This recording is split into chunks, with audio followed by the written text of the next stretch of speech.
calendar that we are conducting by video. You have a right to remain silent. Anything you say can be used against you.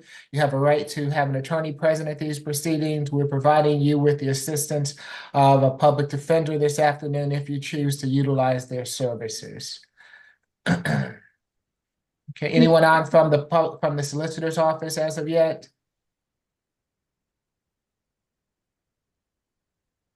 I don't see nobody logging on yet. If they're there, I don't know who they are, but right now I don't see nobody yet.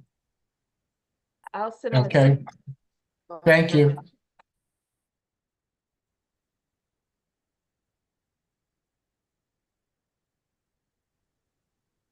I don't have the position numbers at hand, Your Honor, Okay, but I have Miss Franklin, Miss Lee Angry, and Miss Lee L. okay, and this is Ms. Franklin before us? Yes, Your Honor. Okay, I'll be right with you, Ms. Franklin, as soon as we can get someone from the solicitor's office on. She's the 10. And good morning, Judge. Attorney Boykin. I have Mr. Jacob Baxter on for today. Okay, good afternoon, Ms. Boykin. Good afternoon, Judge. I'll let courtroom 2 that you know that you're with us as soon as they get situated. Thank you, Your Honor. Ms. Baxter, you said you have Mr. Baxter? Yes. Okay, that's fine. Thank you. Okay, we have Ms. Allen on with Thank us now. Good afternoon, Ms. Allen. This is position number 10. Ms. Franklin, good afternoon, Ms. Franklin. You've been charged in case 24 CR 007684A with battery family violence. Is there a history? Good afternoon, Ms. Washington. Good afternoon. Yes, Your Honor. This is the defendant's 5th arrest. The last arrest was in 2019 for simple battery family violence, which was dismissed in Fulton County. There are no misdemeanor convictions or felony convictions listed, and the defendant meets the criteria for UJR jail. Nothing further. Okay. Who's presenting for the state on this? That'll be me, Your Honor. This is Ryan Sirocco. Pleasure to be here today. Excuse me, this is Miss Lashika Franklin, or? That's correct, Mr. Cook. Okay, thank you. We had 2 today. Thank you. Okay, go ahead, Mr. Sirocco. Good afternoon. Good afternoon. Yes, Your Honor. In this case, which took place at 1015 Camelot Drive, Atlanta, officers arrived at the incident location in reference to a fight and met with the victim, Miss Lashika Franklin, Miss Nashay Williams, sorry, who had a bloody nose and blood on her hands. Miss Williams explained that the defendant had gotten into a verbal dispute with her about the defendant texting her ex-girlfriend. The victim pushed the defendant, and the defendant bit the victim on her arm, resulting in a bite mark. The defendant's brother then got involved and struck the victim repeatedly and dragged her to the front door. I'm sorry, I'm picking up some additional feedback there. Oh, I'm not sure. We're good now. But dragged her to the front door, and she sustained additional injuries that way. And the victim was eventually able to grab a knife in self-defense with the hope of scaring off the defendant's brother off, and she was able to ultimately get away. Excuse me. With the defendant's history, 5 cycles, several of them being violent arrests, the state's recommendation here is a $2,500 surety bond for the defendant to have no further contact with Nashay Williams, an anger awareness course, no drugs, weapons, or alcohol while out on bond, and due to the victim also having been charged in this incident with simple battery and released on a copy of charges, we'll defer to the court regarding a stay away. Okay, thank you. Is this your case, Mr. Cook? Yes, it is, Your Honor. Okay, go ahead. My client is 43. She works as a social worker for DFACS. I'm not aware of her history, but apparently the solicitor is. Odd that she would pass a background check if she had a violent history. That I'm concerned about the accuracy of the history there. My client's position is that the alleged victim was the primary aggressor, and my client was trying to call 911. Things cooled down apparently when the brother came in. They got a little heated again. So we would be asking the court for a signature bond to whatever level the court deemed appropriate. I was not able to get in touch with the alleged victim, and I don't know if she's online, but we'd be seeking no violent contact, and we would not like to stay away because that's my client's home. Nothing further, Your Honor. Your Honor, if I could clarify briefly, I thought pretrial had stated this, but I was pulling up the case. There was a 2019 arrest for simple battery family violence, as well as a 2010 arrest for ag assault and criminal damage to property in the second degree. It's my understanding that the ag assault was no bill, and well, I don't know. I don't obviously I don't have the GCIC in front of me, so I'm not sure there are any convictions there for violence. Okay, if nothing further, it'll be a $3,000 signature bond through pretrial level 1 day anger awareness, no further contact with Nashay Williams, no drugs, alcohol, or weapons while out on bond. Good luck to you, Ms. Franklin. Who do we have next? You're welcome. Miss Lee Angry, What's the last name again? Lee-Angry. And that's Mr. McLean's case. I still didn't catch that name. It's position number 18. Thank you. Your Honor. Good afternoon, Ms. Lee Angry. You have been charged in case 24 CR 007691A with simple battery family violence and battery family violence. Is there a history, Ms. Washington? Yes, Your Honor. This is the defendant's 10th arrest with multi-state interaction in Georgia and in Florida. The last arrest was in 2009 for criminal mischief in Florida. There are felony convictions, misdemeanor convictions outside of the 10-year period from the late 90s for check fraud, no violent history, and the defendant does meet the criteria for level 1. Mr. Sirocco? Yes, Your Honor. The victim in this case is Justice Lee, the defendant's daughter. The defendant had attacked Miss Lee by getting on top of her and striking her and attempting to break her nails off of her fingers, which did cause bleeding.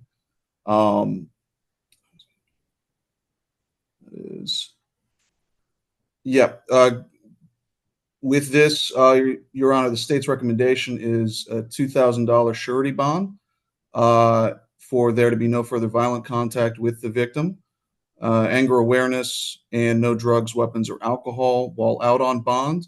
And we would sound for the victim at this time. I believe she should be on.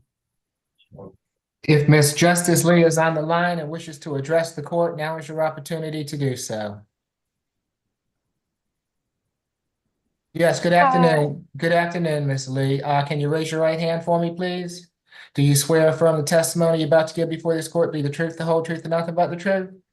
Yes. Okay, you can place your hand down, Ms. Lee. What would you like to tell the court? I just wanted to speak to my mother. I don't know how I could see her on the camera.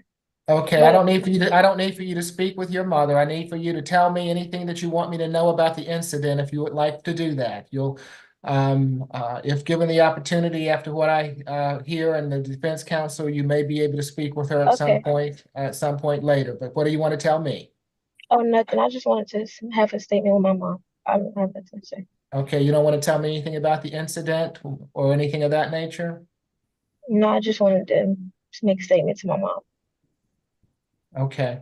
Mr. McLean, is this your case? It is. Go ahead. Your Honor, my client is a doctorate. Her title is Dr. Lee Angry. She is an instructional coach for the last 9 years. She teaches other teachers. She's been in the education field for 19 years.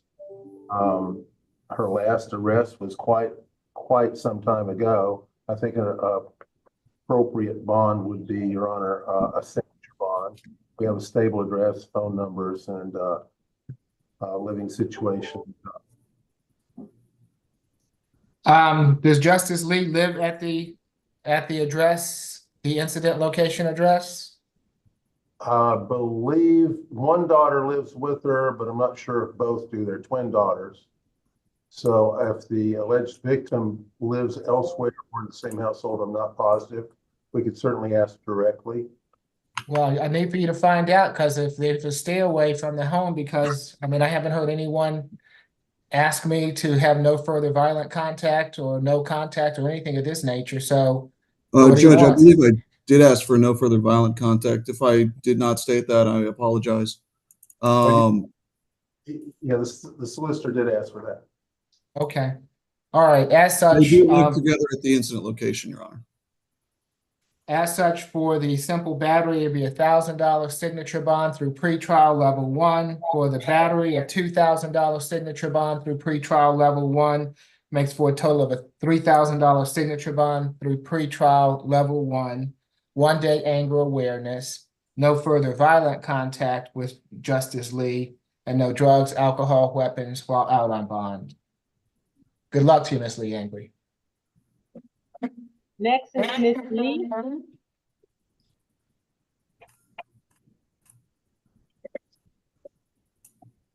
This is position number 19, I believe. Ms. Lee, good afternoon. You have been charged in case 24CR007692Y with simple battery family violence. Is there a history, Ms. Washington? Your Honor, this is the defendant's first arrest, and the defendant meets the criteria for UJR jail. Nothing further. Thank you. Mrs. Rocco? I do not believe this case would be mine. I could be incorrect. Could you repeat the name for me? Position number 19, Lee, L-I. 19. Let me double check. All right, here we go. Yes, Your Honor. So the victim in this case is Sanaya Dry, D-R-Y-E, who is the defendant's roommate. The defendant hit Miss Dry in the head with a frying pan. A portion of this incident was actually captured on Miss Dry's cell phone. So there is video, and though the officer did not see any visual injuries, they did feel 2 knots on the victim's head from the incident. Additionally, a third roommate stated that she saw the defendant grab the victim by her hair. Given the history, we are recommending a signature bond, a $1,000 signature bond for the defendant to have no further contact with Miss Dry, for the defendant to stay away from the incident location, which is 112 Cortlandt Street, Northeast Atlanta. Anger awareness, and for no drugs, weapons, or alcohol while out on bond. I believe the victim is on Zoom. We would sound for her at this time. Ms. Dry, I see that you're with us. If you would like to address the court, now is your opportunity to do so. If you choose to address the court, I'll need for you to unmute yourself, activate your camera, and I'll have to swear you in, ma'am.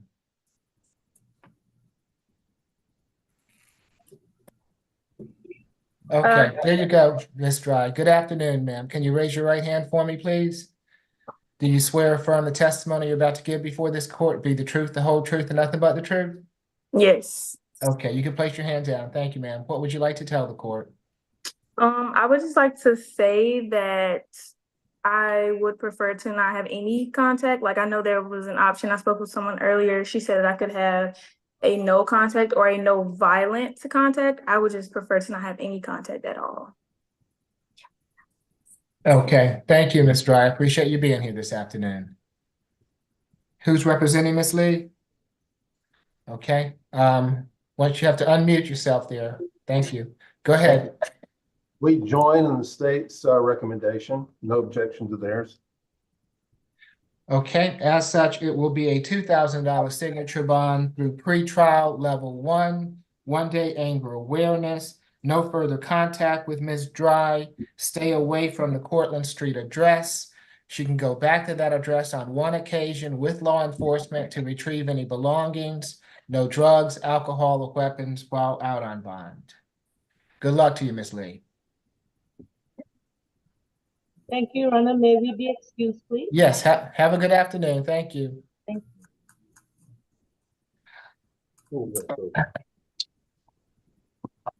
Norris, is that you with me this afternoon? Yes, sir. How you doing, Judge? I'm doing well. I hope you are as well. I just want to let you know that I see that we have two private attorneys on. One is Attorney Boykin for position number 3, Mr. Baxter, and I see that we have an Alex Mitchell on for Jalen Smith. So just so y'all are aware. For Baxter and Smith. I got you. I'll do them right now, Your Honor. Okay, thank you. Baxter.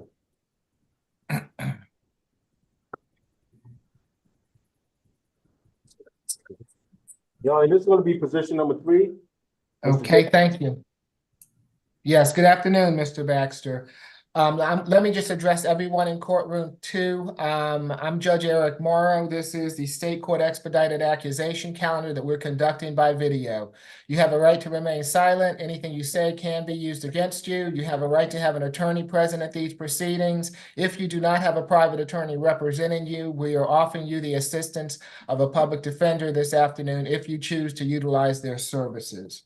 Mr. Baxter, you've been charged in case 24 CR 007697G with 1 misdemeanor offense and the criminal trespass. Your Honor, I think this needs an empty.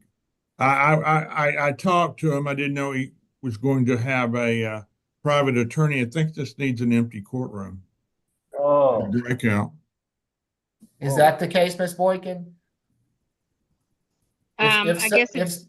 If so, we're going to have to hold him till the end of the calendar. Your Honor, I guess I would defer to the court. Okay, I guess it would be dependent upon, not for anything that I plan to say, Your Honor, but perhaps the state. Well, I don't know anything about the case, so out of an abundance of caution, Miss Allen, is this your case, or is this Mr. Sirocco's case? It's my case, Your Honor. Is this something that requires an empty courtroom, or should wait till the end of the calendar? Why don't I chat you some information and then we can decide, and I can maybe chat Mrs. Boykin. Okay.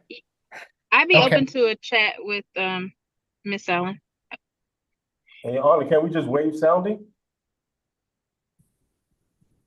Well, I have, I did not sound the charge, but I don't know what Miss Allen or Miss Boykin are going to present to the court. The defendant was just nude.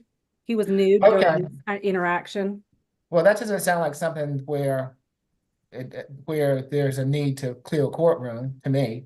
Ms. Boykin, is it fine with you if we go ahead? Yes, Your Honor. Okay, all right, so Ms. Washington, is there a history? No, Your Honor, this is the defendant's first arrest. Okay, thank you. JR. Thank you. Yes, Ms. Allen, thank you. Thank you. This is an incident that just occurred on the 16th. One moment.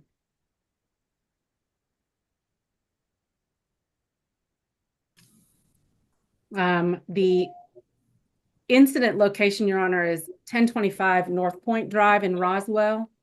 I would note that the defendant's address listed in the jailing is 1045 North Point Drive. Police were called at about 10 p.m. They responded. The call was in response to an unknown male entering a residence without permission, and that would have been the residence at 1025 North Point. On scene, they made contact with the defendant, who was inside that location on the second floor and was nude. The victims or residents of that location were seen exiting out a window to escape. Mrs. Peggy, last name Briceno, Briceno, is the listed victim. That's her residence there at 1025 North Point Drive. She reported with others who were with her that as they approached the location, the defendant chased their car, was nude in the street and chased their car, and entered into their home by following them into the garage when they entered into the garage in the vehicle, and then went upstairs into the location. He did not have permission to be there. He was taken into custody.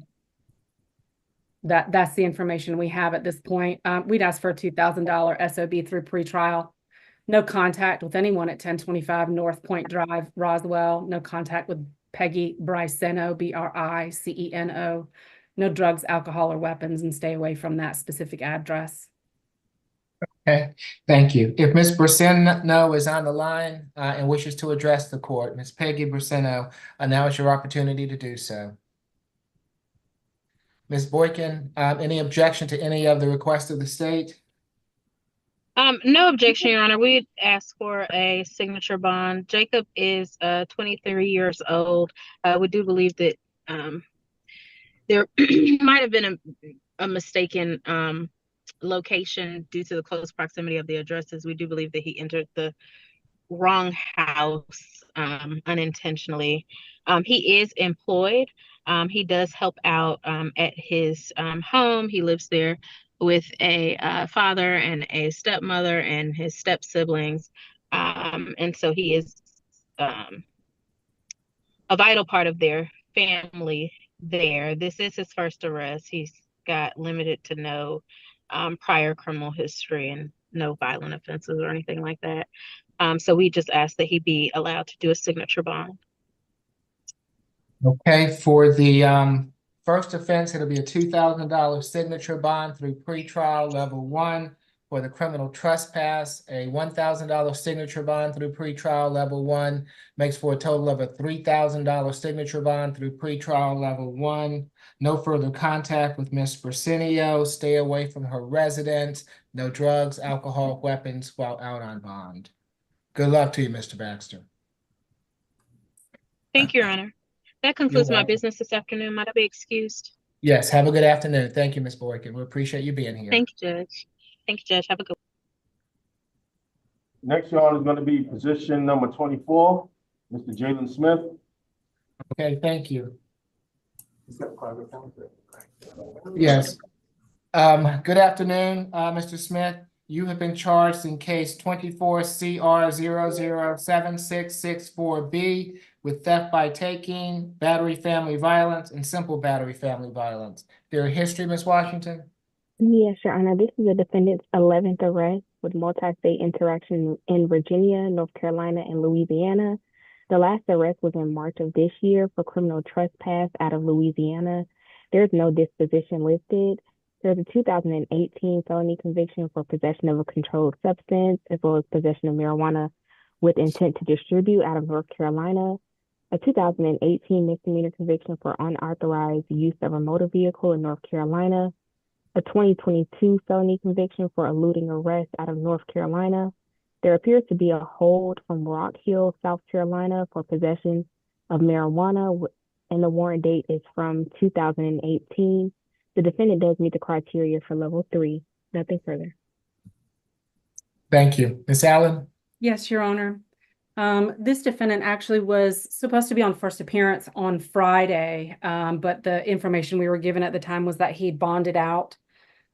This is an incident from February the 25th of 2021, and that would normally be a statute of limitations issue, but the defendant is a resident of North Carolina, and so he was not able to be located here in the state, which tolls the statute for those purposes. Police were called in February of 2021 to 1165 Springwood Connector in Sandy Springs. That's the Bishop Apartments. They met with the victim. Her name, one moment, is Sade, S-A-D-E, last name Morgan. She reported that her boyfriend, who comes back and forth from North Carolina where he lives to visit her at the location, had been dropped off there that evening and had assaulted her.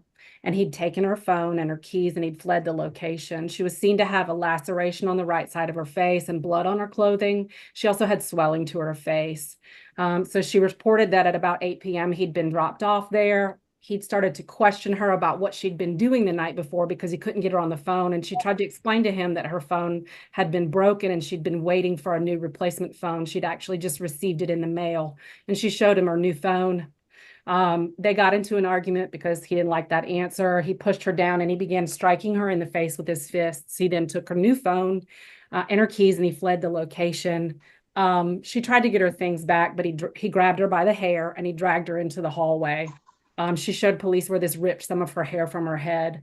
She reported that someone had picked the defendant up, just like they dropped him off there. She was described as tearful and afraid of being retaliated against, basically because of the criminal history of this defendant. She reported that she had been the victim of violence by him in the past, but she had not reported it because she was afraid. She actually reported she'd been previously strangled. She was followed up with after the fact. Later that same month, she reported that the defendant uses his twin brother or his brother's identity, Isaiah Raynard Smith, gave that information to police, and she reported that she still had not received her items back.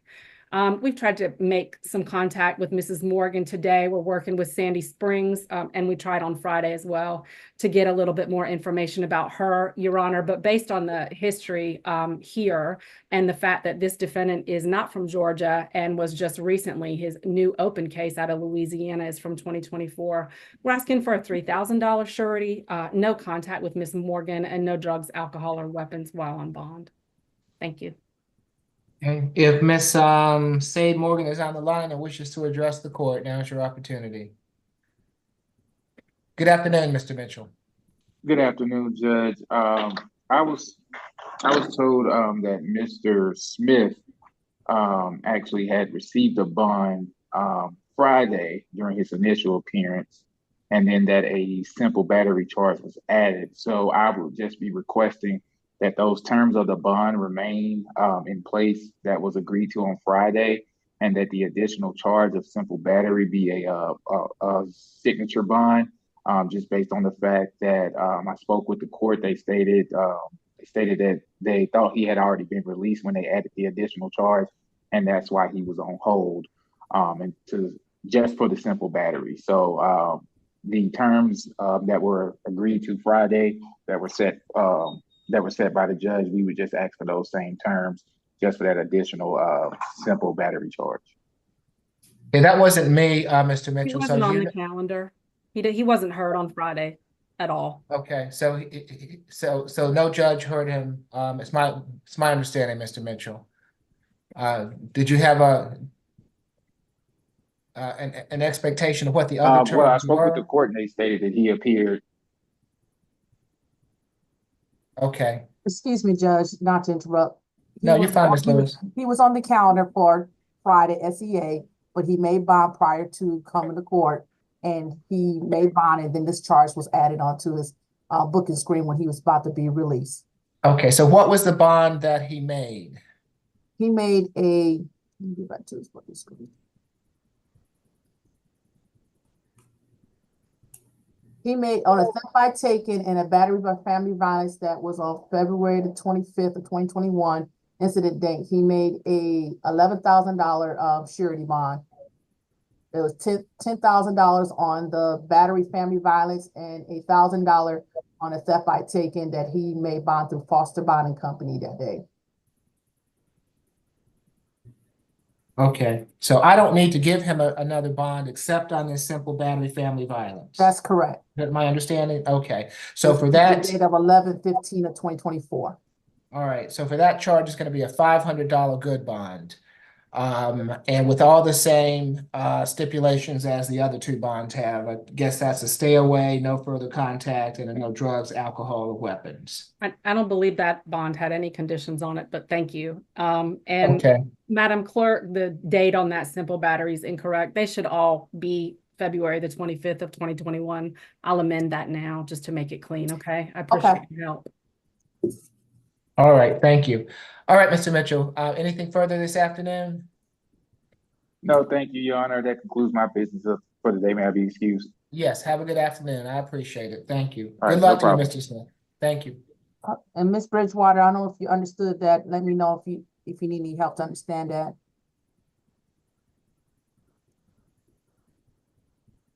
Thank you. Next, Your Honor, is going to be position number 2, Mr. Marcus Archibald.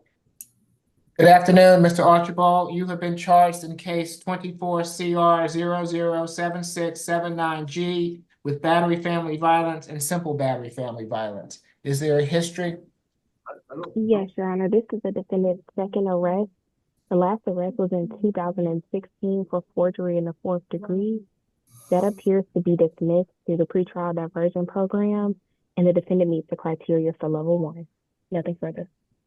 Thank you. Mr. Sirocco? Yes, Your Honor. This case, excuse me, let me get it took place, this was just yesterday, at 2604 Monterey Parkway in Sandy Springs is the incident location. Law enforcement arrived at that location in response to a domestic dispute. The victim in this case is Miss Angela Archibald, who is the defendant's wife. When they arrived, officers observed a small amount of dried blood on Miss Archibald's face underneath her nose and glass particles all over her person. She had explained to them that she had been in a physical altercation with her husband, Mr. Marcus Archibald. She was, in this case, the victim in this case was throwing grocery items apparently at Mr. Archibald, and in response, he then chased her, headbutted her, excuse me, and then threw her on the sidewalk. And then at that point, she had jumped onto his windshield, the hood of his vehicle, causing it to break. At which point he grabbed her and again threw her onto the ground of the parking lot. The two share 2 minor children, neither of whom were present during the incident. Given the fact that the state's determination is that Mr. Archibald was the primary aggressor, we believe that in addition to a $2,000 surety bond on the battery, family violence, which is count 1, and the state's recommendation of a $500 surety on the simple battery, we believe he should stay away from the incident location. So we'll be recommending that, along with a no further contact with the victim, an anger awareness, and no drugs, weapons, or alcohol while out on bond. At this time, excuse me, actually, this was a dual arrest, so that is it for the state. Thank you. Okay, and this Angelica Archibald, who's position number 1 on the calendar, is that the Yes, is that that's the cross defendant, Your Honor. She was charged with criminal trespass and damage to property. We had to conflict Mr. Marcus Archibald out. I don't know if we have a conflict attorney. Ms. McLeod is on the line. Honor. I represent Mr. Archibald. Thank you. Yes, good afternoon, Ms. McLeod. Go ahead. Yes, my client has just one cycle, Your Honor, and it was not a violent cycle.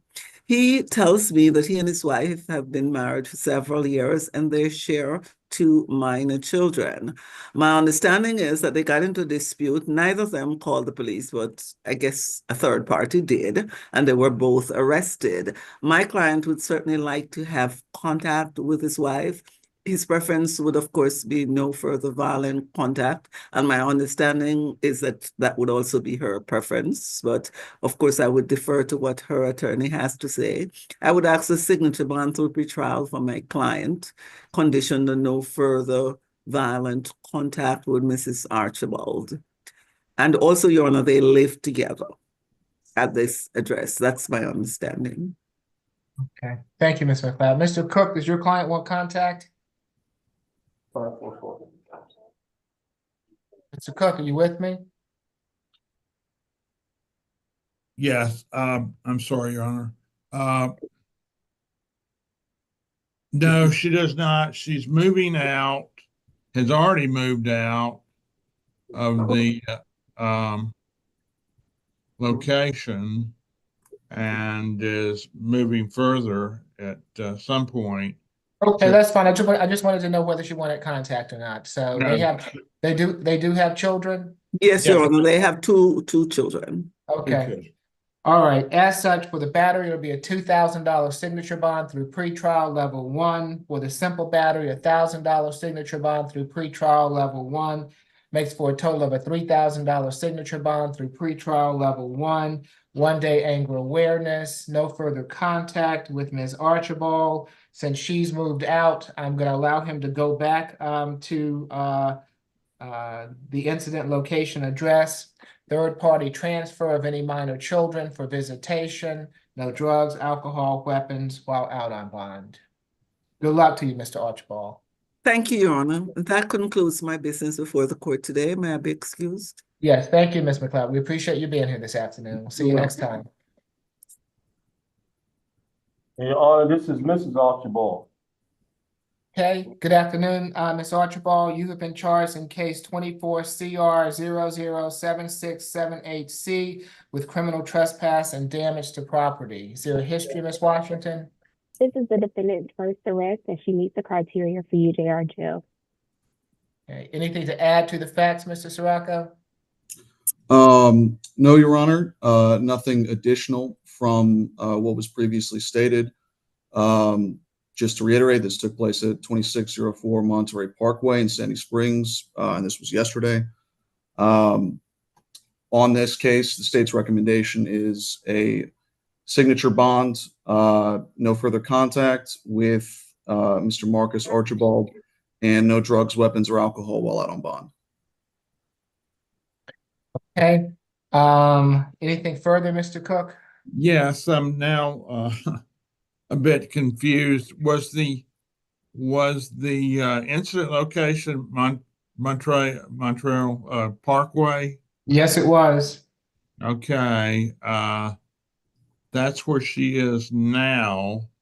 She was going to move into her parents' home, and then maybe farther out, but that's where she is now. So that I'm sorry, I got confused about that given the various addresses. There was one in Marietta at one time. Okay, well, since she's moving, I'll give her a one-time escort. So if nothing further, it'll be a $2,000 signature bond through the jail. No further contact with Marcus Archibald. Stay away from the Montera Parkway address. She can go back to that address on one occasion with law enforcement to retrieve any belongings. Third-party transfer of any minor children for visitation. No drugs, alcohol, weapons while out on bond. Good luck to you, Mrs. Archibald.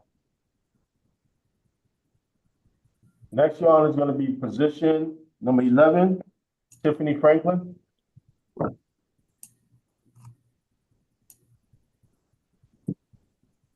Good afternoon, Ms. Franklin. You have been charged in case 24 CR 007685A with criminal trespass and damage to property. Is there a history, Ms. Washington? Yes, Your Honor, this is the defendant's 11th arrest. The last arrest was in 2012 for theft by receiving stolen property.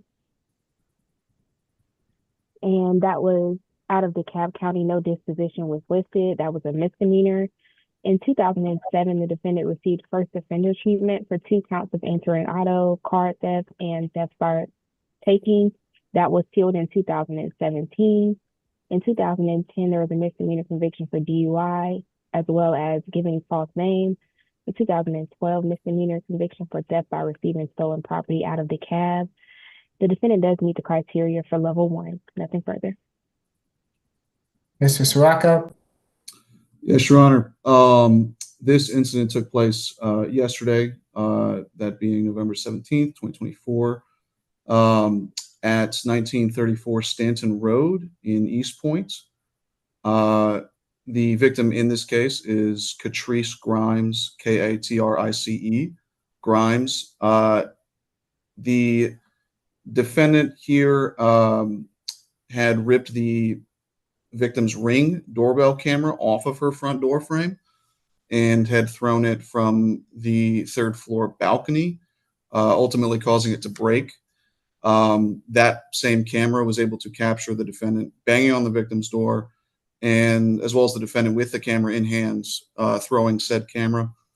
It is alleged as well the defendant discharged her gun. While officers did not find evidence to support that the defendant fired her gun, she was found with a handgun on her person. And from our conversations with the victim, it is our understanding that she maintains that she had discharged her gun and had made threats to spray her house up. However, Your Honor, the state's recommendation in this case is a $1,000 surety bond for the defendant to have. Hold on, my No phone further. to my ear. Is that Okay. Go ahead. I'm sorry, Mr. Sirocco. We had an interference on an iPhone. No problem, Your Honor. Again, the state's recommendation is a $1,000 surety bond for the defendant to have no further contact with Catrice Grimes, for the defendant to stay away from the incident location, which is, again, 1934 Stanton Road, East Point, and for the defendant to have no drugs, weapons, or alcohol while out on bond. At this time, I'm not sure if that was the victim here on Zoom, but we would sound for the victim. If Ms. Catrice Grimes is on the line and wishes to address the court, now is your opportunity to do so. You'll have to, if you are on the line, you'll have to unmute yourself, activate your camera, and I'll have to swear you in.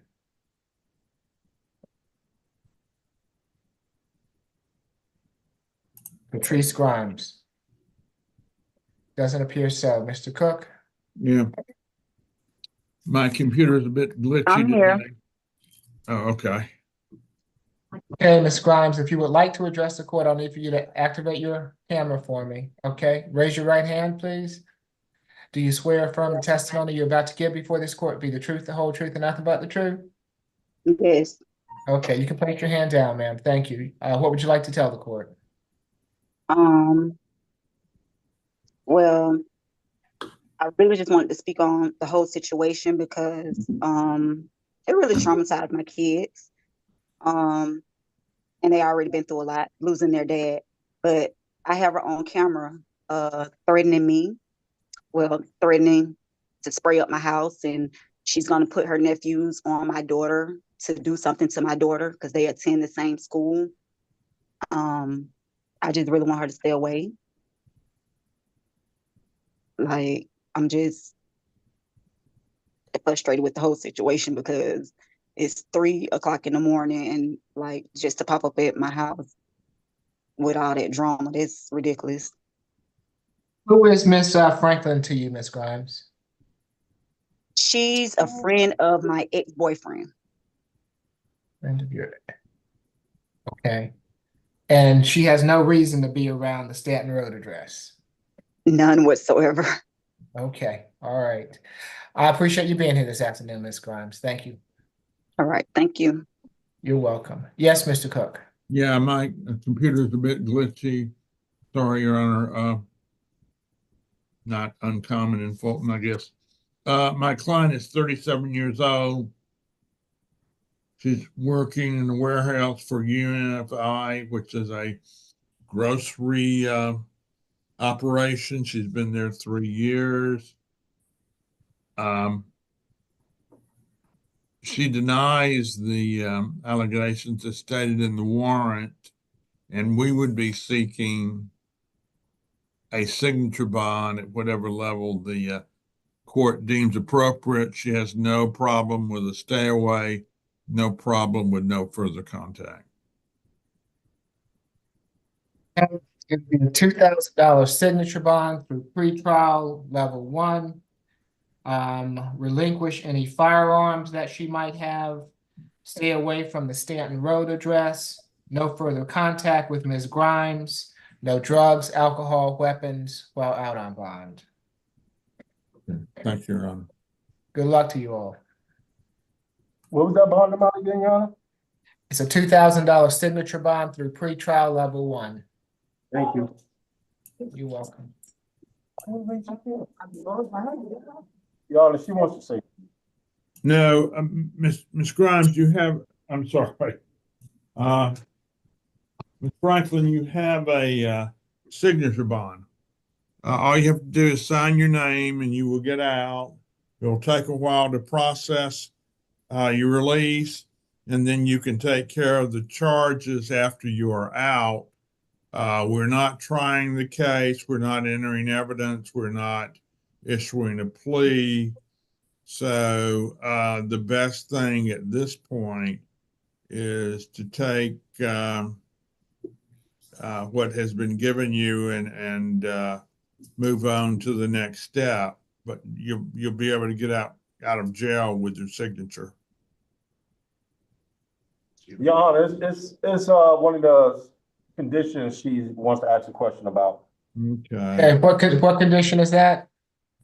I actually have 2 firearms that's actually registered into my name. So how would Okay, I? so But until this, I did not fire a firearm. That's why they never processed my gun or took my gun or anything. They checked my gun. They put my gun back in my car. Hey, listen, anybody else talk, I'm resetting you. I didn't Hey, fire out Judge a firearm. That's why the police officer set my gun right back in my car. And to be honest with you, Judge, I was not going at Mrs. Katrina. okay, Miss Franklin, again, you have a right to remain silent. I'm gonna have you relinquish any firearms that you do have at this time. You will get them back at the end of this process, but it's a standard procedure that you're not to have any drugs, any alcohol, any weapons while you're out on bond. When this is all over, then your firearms will be returned to you, possibly. Okay? All right, who do we have next? Next is going to be position number 27, Ms. Walker.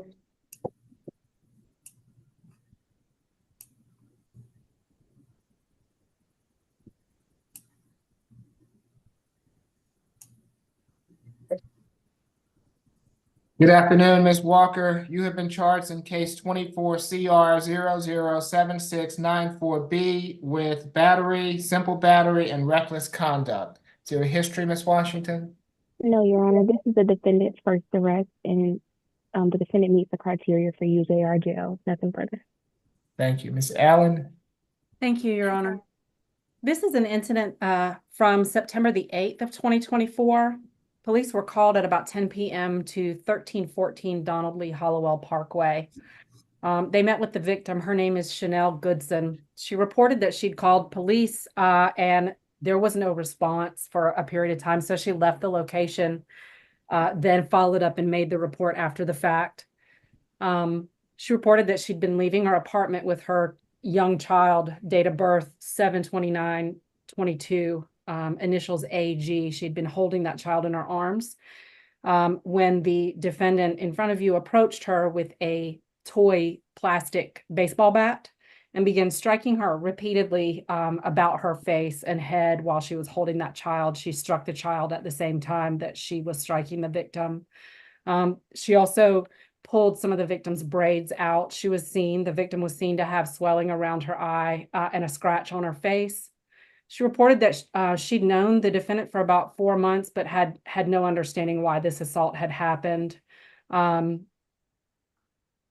We spoke with the victim, Your Honor. Her name, again, is Chanel Goodson. That's Chanell. She said that she and the defendant are neighbors, that the defendant lives above her. There'd never been an altercation before this, and she still is unsure what caused this. But the defendant had just come to her location actually last week and was banging on the door, threatening her and her child. And she reports that she continues to be in fear of this individual. The victim lives in unit 2118, and the defendant now lives in unit 2317. So we're requesting a $2,000 SOB through pretrial, Your Honor. Absolutely no contact with Mrs. Goodson and her child. No drugs, alcohol, or weapons, and to stay away from unit 2118. Thank you. Thank you, Ms. Allen. If you'd sound for Mrs. Goodson, I'd appreciate it. Okay, Chanel Goodson is on the line and wishes to address the court. Now is your opportunity to Miss Chanel, I see you there. If you want to activate your camera for me, please, if you'd like to address the court. All right, there you go. Can you raise your right hand for me, Ms. Goodson? Yeah. Do you swear or affirm the testimony you're about to give before this court be the truth, the whole truth, and nothing but the truth? Yes. Okay, thank you, ma'am. What would you like to tell the court? So I would like to tell the court that this incident was outrageous and scary and threatening for my children. It was traumatizing for them. As we were leaving our home on the way to church, this young lady comes up from the side and hit me and my child with a bat. And yes, it was a toy bat, but it was a hard bat that left a bruise on my son and also on me. Also, she has included her daughter and her boyfriend in this situation as well. Her daughter is 9 or 10 years old and is bullying my son at the playground and is telling people, the other kids, that her mom beat me and her mom is going to do this, threatening us, saying that she's going to beat my child and me. And that's traumatizing to them. I cannot take my kids to the playground because her daughter and her daughter friends are bullying and telling my kids that they're going to get beat, that she's going to beat them. Also, she has been banging at my door. I told the detective Birding, I think it's his name, she has been banging at my door repeatedly, not just one time, more than once. She's damaged the door. It has dents in the door from her beating on the door. And I have photos of that to show proof. Also, I did ask for the apartment complex to provide the proof to the investigator for the footage, the camera footage, because she still bangs at my door. The last time that she did it was October 12th. And I reported that as well.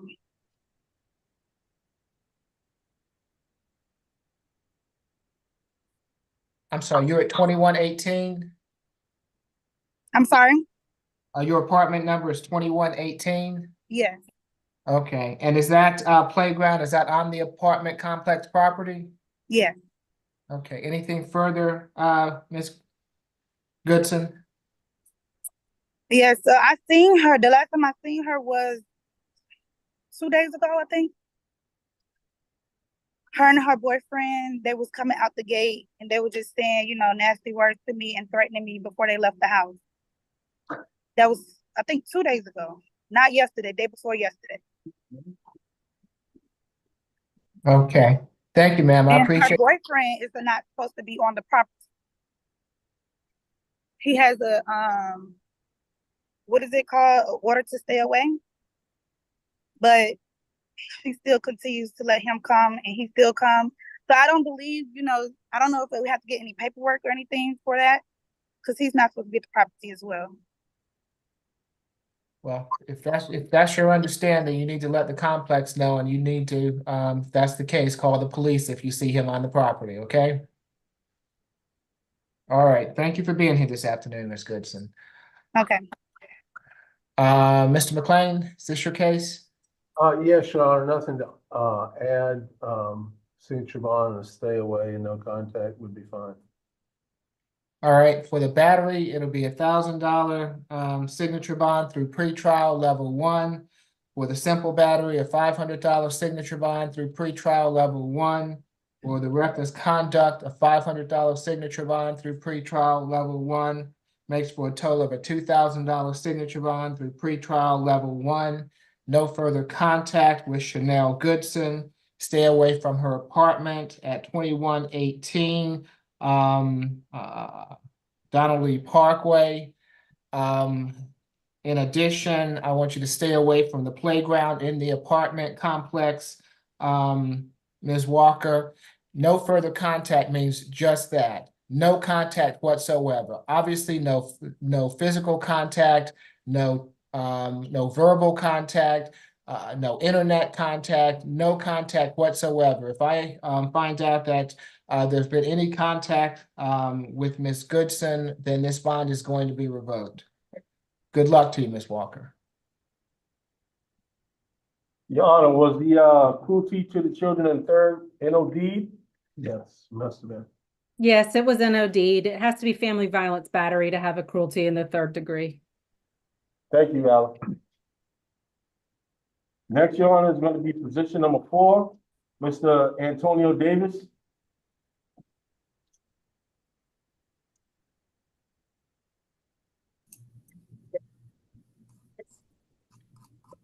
Good afternoon, Mr. Davis. You have been charged in case 24 CR 007680E with battery family violence. Is there a history, Ms. Washington? Yes, Your Honor, this is the defendant's 6th arrest. The last arrest was in December of last year for an FTA in Clayton County. There are 2 prior misdemeanor convictions for battery out of DeKalb County, one being from 2010 and the other from 2011. The defendant does meet the criteria for level 1. Nothing further. Mr. Sirocco? Thank you, Judge. This incident took place at 2917 Forest Hills Drive, Southwest in Atlanta. We are still waiting on an incident report in this case, but the victim here is Warren Jackson, who lives at the same residence as the defendant. The defendant struck Mr. Jackson in the face, causing visible injury. It's a shared living space, communal situation. And with the defendant's previous battery convictions, the state's recommendation is $2,500 surety bond for him to have no further contact with Warren Jackson, for him to stay away from the incident location, which is again 2917 Forest Hills Drive, Southwest Atlanta, and that is Forest with 2 R's, I should note, as well as an anger awareness and no drugs, weapons, or alcohol while out on bond.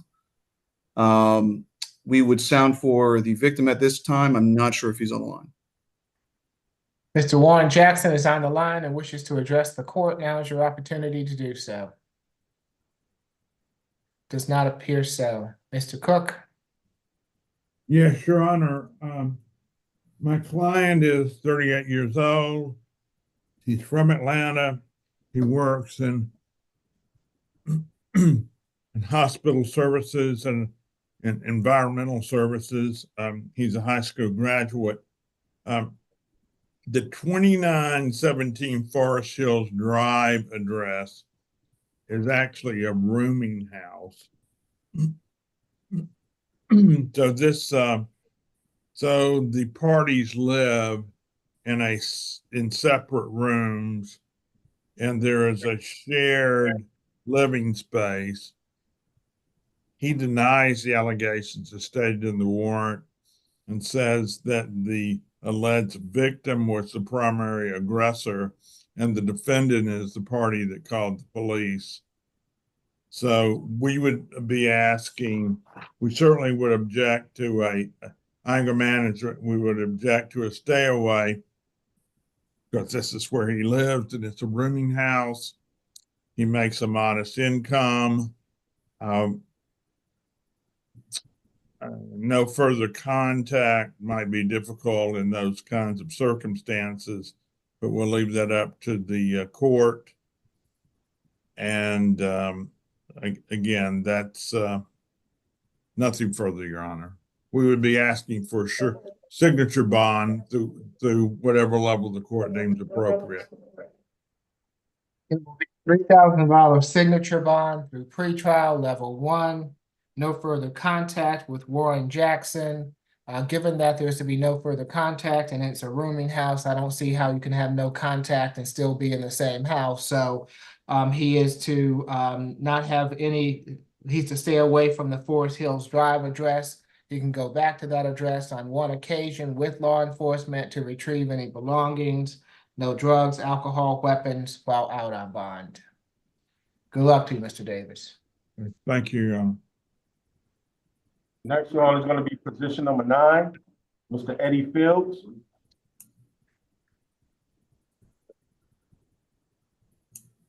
Good afternoon, Mr. Fields. You have been charged in case 24 CR 007695A with 2 counts of theft by shoplifting and giving false information to law enforcement.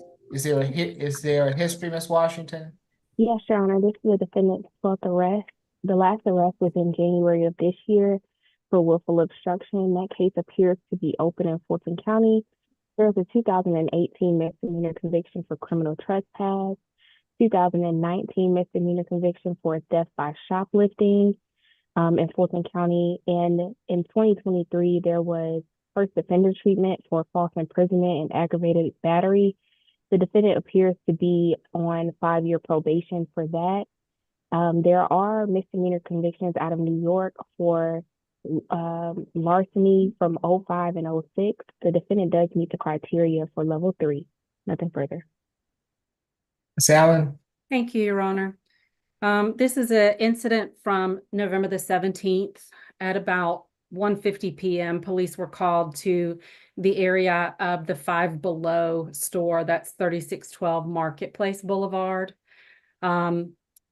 Police on patrol were called to that location after employees there reported a defendant who is known to them had stolen items from the location. Actually, one of the employees was following him as he left on foot in her vehicle. She was following him. The manager of the store reported that he'd been seen entering the location, and because he was recognized as someone who'd been in there previously stealing, they watched him closely. He was seen putting items in his store bag without paying for them, leaving the location, and video surveillance captured that. Police made contact with the defendant at the Texaco station, which is actually 3155 Marketplace Boulevard. And as they were detaining him, the manager of that location, Mrs. Reed, came outside and reported that he had just stolen items there at the Texaco, that he'd walked in with 2 empty bags. And had filled those bags up with about 25 different items, totaling about $38 in value, household items and food. And those items were found in his possession. Mr. Fields was arrested by East Point police, and when questioned, he gave a false name. He reported that his name was Eddie Iria, I-R-I-A, to Officer Philpott. He has a family violence battery conviction that he may still be under probation for, but you heard about that open obstruction from January. He currently has a $1,000 SOB through the jail signed by Judge Law. That was actually issued, I believe, in July.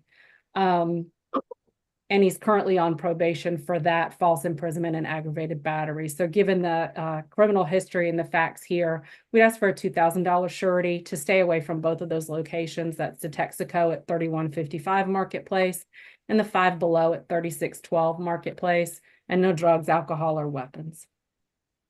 Thank you. Thank you. Mr. Clay, Mr. Cook, is this your case? Yes, it is. Your Honor, my client is 38 years old. He's not currently working. So his resources are very slim. We would be asking the court to accept the pretrial recommendation of a signature bond at level 3. Nothing further. Okay, for each of the theft charges, it'll be a $250 good bond. For the false name, it'll be a $100 good bond, makes for a total of a $600 good bond.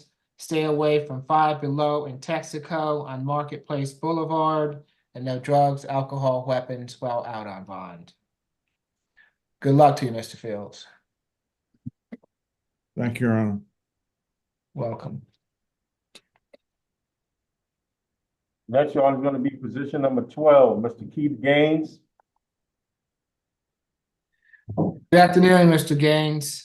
You have been charged in case 24 CR 007696F with promoting or organizing an exhibition of illegal drag racing or laying drags. Is there a history, Ms. Washington? Yes, Your Honor. This is the defendant's 9th arrest. The last arrest was in October 27th of this year for an FTA. It appears that the defendant received first offender treatment in 2010 for battery. That was sealed in 2013. No misdemeanor convictions were listed, no felony convictions. It does appear that the defendant has 3 open cases, one from 2021 for 2 counts of criminal damage to property, and a second hindering a phone call and battery family violence that was out of Clayton County. Another open case is from 2021 from South Fulton for a false statement, as well as a 2023 case for criminal trespass and disorderly conduct out of DeKalb County. There is one FTA from 2024, and the defendant does meet the criteria for level 3. Nothing further. Allen? Thank you, Your Honor. The defendant was identified by a task force of multiple law enforcement agencies working on the issue of street racing here. He has been identified as a promoter who named himself on social media as Kifa the Promoter. He's been identified as someone promoting racing since about 2020, and he's got a suspended license because of child support. Their incident in front of you is from October the 22nd, 2024 at about 1:30 a.m. This took place in College Park, 3717 College Street. The drag racing at that location included the defendant promoting being present with more than 60 cars at the location and posting videos of himself racing there onto his own social media. Video footage from local businesses in that area as well shows the defendant and the huge amount of cars in that area. And so the task force that worked together was able to identify him, and that's where this arrest warrant came from, Your Honor. The defendant does have 3 open cases, and the fact that they're from 2021 would indicate that he might be hard to find. That's also indicative when you look at the failure to appear that he currently has. We would ask, based on the fact that he's got multiple open cases and he just had a failure to appear, we'd ask for a $5,000 surety, Your Honor. This kind of behavior is not just a public nuisance, but it's a public safety issue. And the fact that individuals like the defendant are so brazen that they videotape themselves and then put it on social media as if this is something to be proud of is dangerous and frankly disgusting as far as the state's concerned. So we'd ask for a $5,000 surety, absolutely no driving, no drugs, alcohol, or weapons while on bond, and to stay away from that location. That's 3717 College Street in College Park.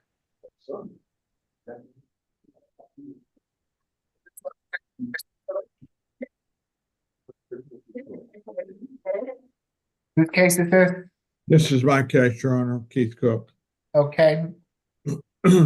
Friend of mine, is 35 years old, a native of Atlanta.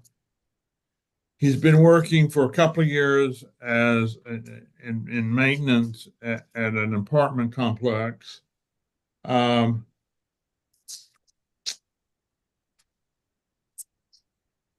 denies the allegations as stated in the warrant.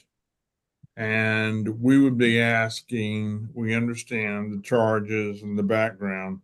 We would be asking for as low a bond as possible given that he makes a modest income as a maintenance person at his apartment complex. Okay, it'll be a $2,000 good bond. Stay away from the College Street incident location address. No driving without a valid license. No drugs, alcohol, weapons while out on bond. Good luck to you, Mr. Gaines. Yo, are y'all serious? Go to the back. He'll talk to you back. Next, Your Honor, is going to be position number 16, Mr. Desmond Johnson.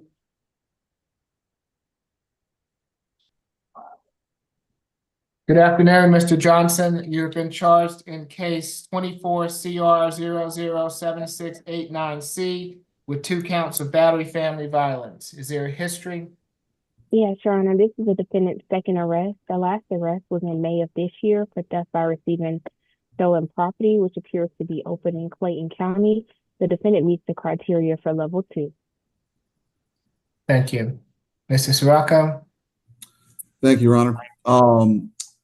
This incident took place yesterday, 11/17 at 152 Vine Street Southwest in Atlanta. The victims in this case are Faustina Bempong, Bempong, who is the defendant's ex-girlfriend, and Georgina Poku, Poku, who is the defendant's sister. At that location, the defendant had grabbed Miss Bempong by her shirt and struck her, causing a cut to her finger. And when Miss Poku, again, the defendant's sister, attempted to intervene, the defendant got upset with her and began striking her and grabbing her by the neck, causing bruises to both her neck and her gums. Ultimately, here, the Miss Bempong has stated she does want no further contact with the defendant and for him to stay away from the residence at that location. And however, the defendant's sister is fine with contact.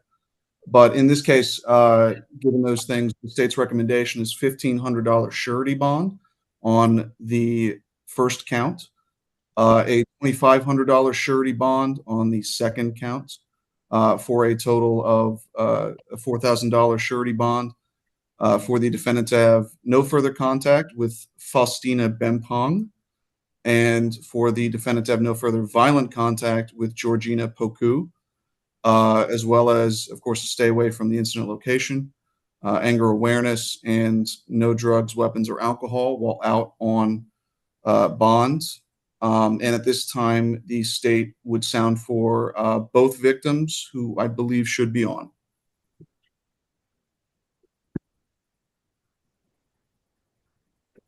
I see Miss Faustina and Miss Georgina on the line. If you all would like to address the court, now is your opportunity. I'll start with Miss Bempong. If you can raise your right, well, if you can both, if you want to testify, both raise your right hands for me. Can you hear me, Miss Poku and Miss Bempong? Okay, raise your right hands for me. Do you swear affirm the testimony you're about to give before this court be the truth, the whole truth, and nothing but the truth? You both have to unmute yourselves, though. Yes. Okay, thank you, Ms. Poku. You can put your hand down. Ms. Bempong, is that a yes as well? Yes, Your Honor. Okay, you can place your hand down as well. What would you like to tell the court, Ms. Bempong? I don't want to speak on this, but the only thing is I don't want no contact with him at all. Okay, and you live at the Vine Street address? Yes, Your Honor. Okay, all right, thank you. I appreciate you being here this afternoon, Ms. Bempong. Ms. Poku, what would you like to tell the court? I don't have anything to say, but I don't have an issue. Okay. Has this happened before? No, please. This is the first time. And you do want contact? Yes. Okay. All right, thank you, Ms. Poku. I appreciate you being here as well. Thank you. Yes, Mr. Cook. Oh, it's mine. Oh, yes, Mr. McLean. My client is 22 years old. He graduated high school in 2019. Given that the last arrest was that theft by receiving charge in Riverdale, that appears from looking at the PSA document that there are no convictions and no FTAs. We would ask the court therefore to consider, Your Honor, a signature bond. I moved over my job section on my notes. He works as an Uber driver and has done so for about 2 or 3 years. Thank you. Okay, so for each of the battery charges, it'll be a $2,000 signature bond through pretrial level 1, makes for a total of a $4,000 signature bond through pretrial level 1, 1-day anger awareness, no further contact with Ms. Benpong, no further violent contact with Ms. Poku, stay away from the Vine Street address. He can go back to that address on one occasion with law enforcement to retrieve any belongings. No drugs, alcohol, weapons while out on bond. Good luck to you, Mr. Johnson.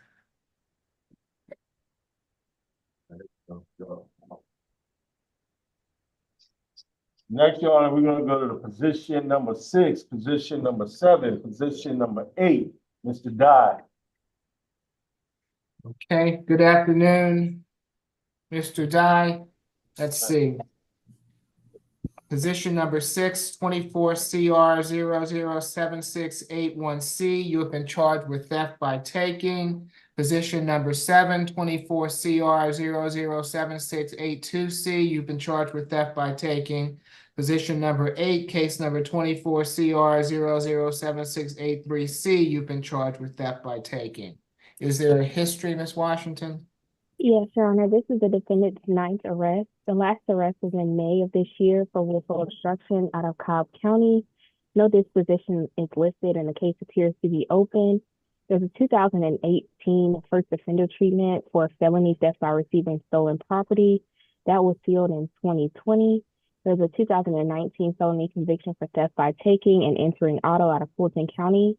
Also in 2020, there's a felony conviction for theft by shoplifting, and in September of last year, the defendant pled no to theft by taking misdemeanor. The defendant does meet the criteria for level 2. Nothing further.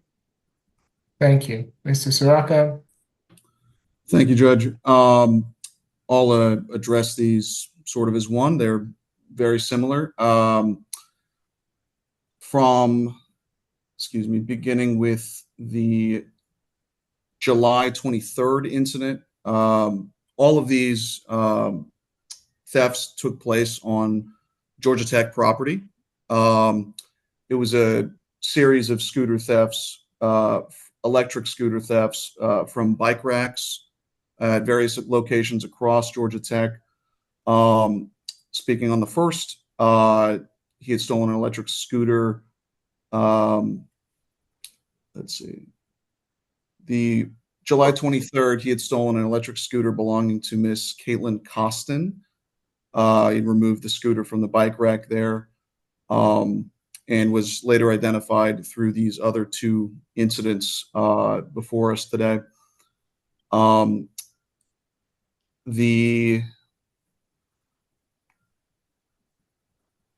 me ask, Judge, how would you prefer the state in recommending these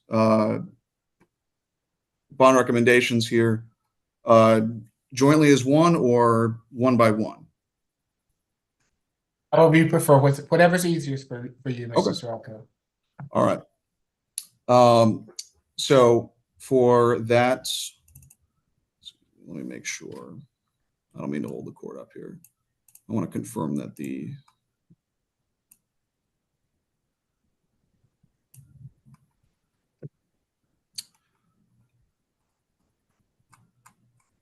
this is for case position 7 on the docket today, the July 23rd incident. That was the stolen electric scooter belonging to Caitlin Costin. For that, recommendation, the state is recommending a $1,000 surety bond, a no further contact with Ms. Caitlin Costin, and a stay away from all Georgia Tech premises and property. On the second incident, which is going to be position 6, the defendant is accused of stealing an electric scooter belonging to Toye Salami. I hope I'm pronouncing that correctly, Toyesalami. The state's recommending a $1,000 surety bond on that, no further contact with Toye Salami, and a stay away, again, from all Georgia Tech premises and property, with that incident location having occurred at 640 Williams Street, Northwest Atlanta, on, that's going to be August 6th, 2024. And with the final arrest here, incident, having taken place on, it was a 9/24 incident that was at 115 Bobby Dodd Way, Northwest Atlanta. Again, Georgia Tech property, Georgia Tech premises. In that incident, he had stolen a scooter belonging to a Mr. Kusal Patel. And the state's recommendation with respect to that case is a $1,000 surety bond, a no further contact with Kusal Patel, and a stay away from all Georgia Tech premises and property. Again, all of these incidents, the recommendations here are based on the defendant's history with respect to the previous theft by shoplifting conviction from 2020, the 2019 theft by taking and entering auto, and the theft by receiving, for which he received first offender treatment for, and as well as the 2023 theft by taking arrest. If any of the aforementioned victims are on the call, we would sound for them at this time. It's Toye Salami, Caitlin Costin, and Kusal Patel. If any of those people are on the line and wish to address the court, now is your opportunity to do so. Does not appear so. Mr. Cook? Yes, Your Honor, my client is 26 years old. He has a job moving cars for various auto dealers. He's been doing that for 3 years. He has a GED, but his income is very, very modest. So we would ask the court to take that in mind when establishing a bond. So we would ask for the lowest bond possible. Okay, it'll be a $500 good bond for each of the charges. No further contact with any of the victims. No drugs, alcohol, weapons while out on bond. Stay away from the Georgia Tech campus for all positions. Is that 1,500 total, Your Honor? Total 1,500, yes. Thank you. You're welcome. Good luck to you, Mr. Dye. You're welcome. Next, position number 13, Mr. Harrington. Good afternoon, Mr. Harrington. You've been charged in case 24 CR 007686Y with battery, family violence, and possession of marijuana less than an ounce. Is there a history, Ms. Washington? Yes, Your Honor. This is the defendant's 5th arrest with multi-state interaction in Maryland and New York. The last arrest was in 2018 for assault second in Maryland. No disposition was listed. There was a 2014 felony conviction for assault in the first out of New York. And there are felony convictions outside of the 10-year period, including for robbery in the 90s. The defendant meets the criteria for level 1. Nothing further. Thank you, Mrs. Rocco. Thank you, Judge. This incident took place at 6995 Roswell Road in Sandy Springs, and this was on November 15th, of this month. The victim in this case is Jasmine Jones. The defendant had punched her in the mouth, causing a cut to the inside of her upper lip. They were arguing about payment for a root canal, that the victim had recently undergone. The two had been in a relationship for 3 years, lived together, and they share a child. The officers also found 9 grams of marijuana on his person that he himself confirmed was his. Based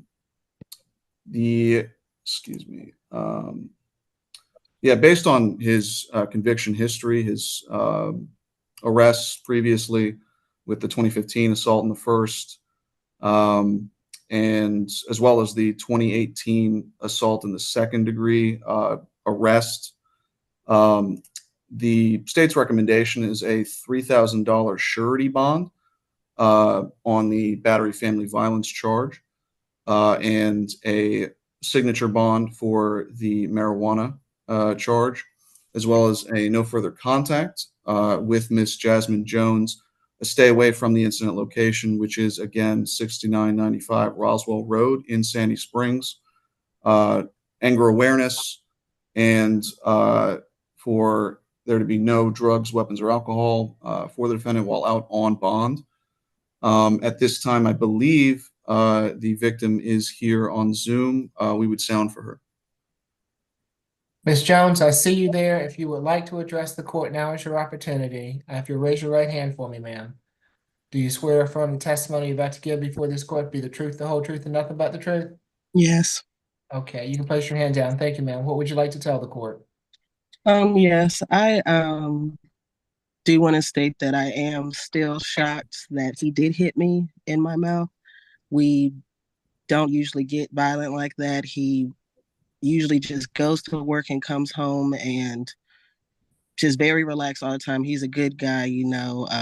We're not together, but that's because of him. I love him, you know, but I am still shocked about it. I do want him home. He's wanted, loved, and needed at home with our child. We have a 1-year-old together. I even told the cops the night of I didn't even know he was going to get arrested. I thought they were going to make him leave or something.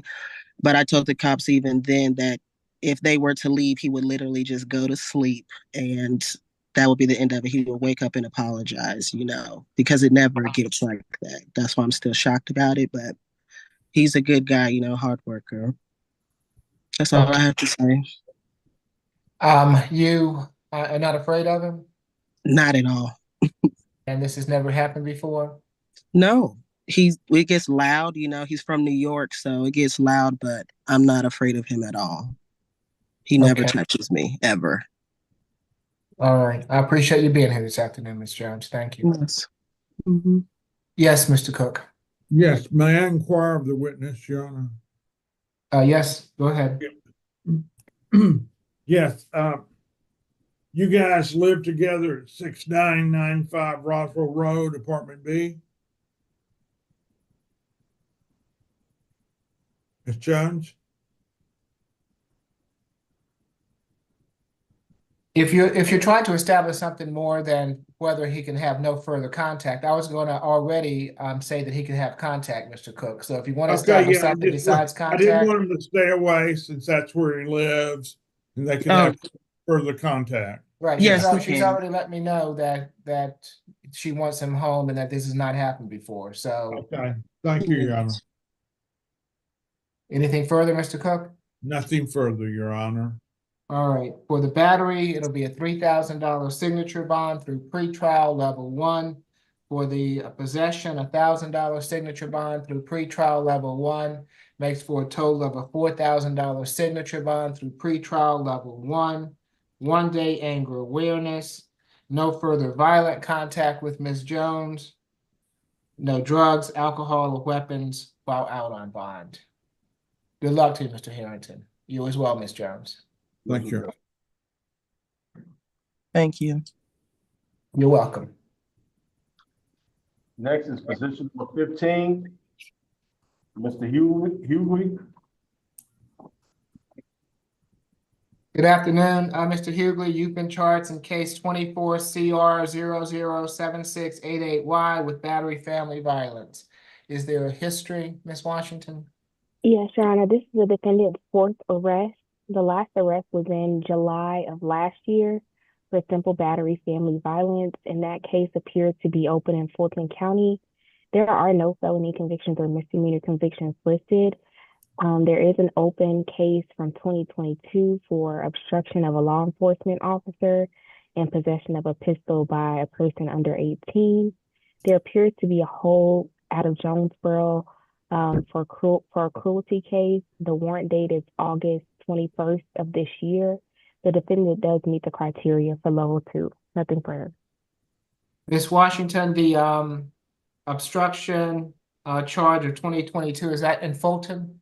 Yes, Your Honor, it is. Okay, thank you. Yes, Mr. Sirocco. Thank you, Judge. This incident took place yesterday. That's November 17th, 2024, at 415 Fairburn Road, Southwest in Atlanta. The victim here is the defendant's sister, Miss Nadrikia Hewley. The defendant had punched her in the face, causing redness and swelling to her eye. He had also grabbed her by the hair and started to drag her by her hair. The victim was ultimately unable to fight back because the defendant's girlfriend, Micaiah, was holding her at the time. The incident location, I believe, is their mother's residence. And with that, I mean, with the 2023 arrest for simple battery family violence, along with the other arrests, which are somewhat recent, the state's recommendation is a $3,000 surety bond for the defendant to have no further contact with Ms. Nadrikia Hewley, an anger awareness, and for the defendant to have no drugs, weapons, or alcohol while out on bond. At this time, we would sound for the victim. I believe she is on the line, and I should note, I believe this is not the first time the defendant has been physically violent toward her. Mr. Sirocco, do you have the bond order for the July 2023 simple battery family violence? Not in front of me, Judge. I can try and find it. Will you pull that up? I need to know who the victim is, if I was the one who issued it, and what the terms were. Okay. I have here a note that it was a different victim. I'll say that right now. Okay.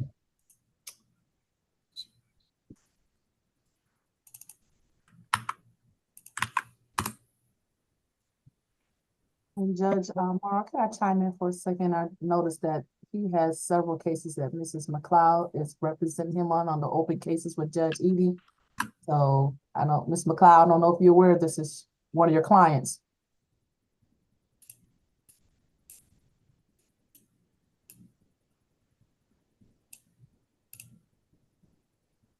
She may have signed out. I didn't, it was not a,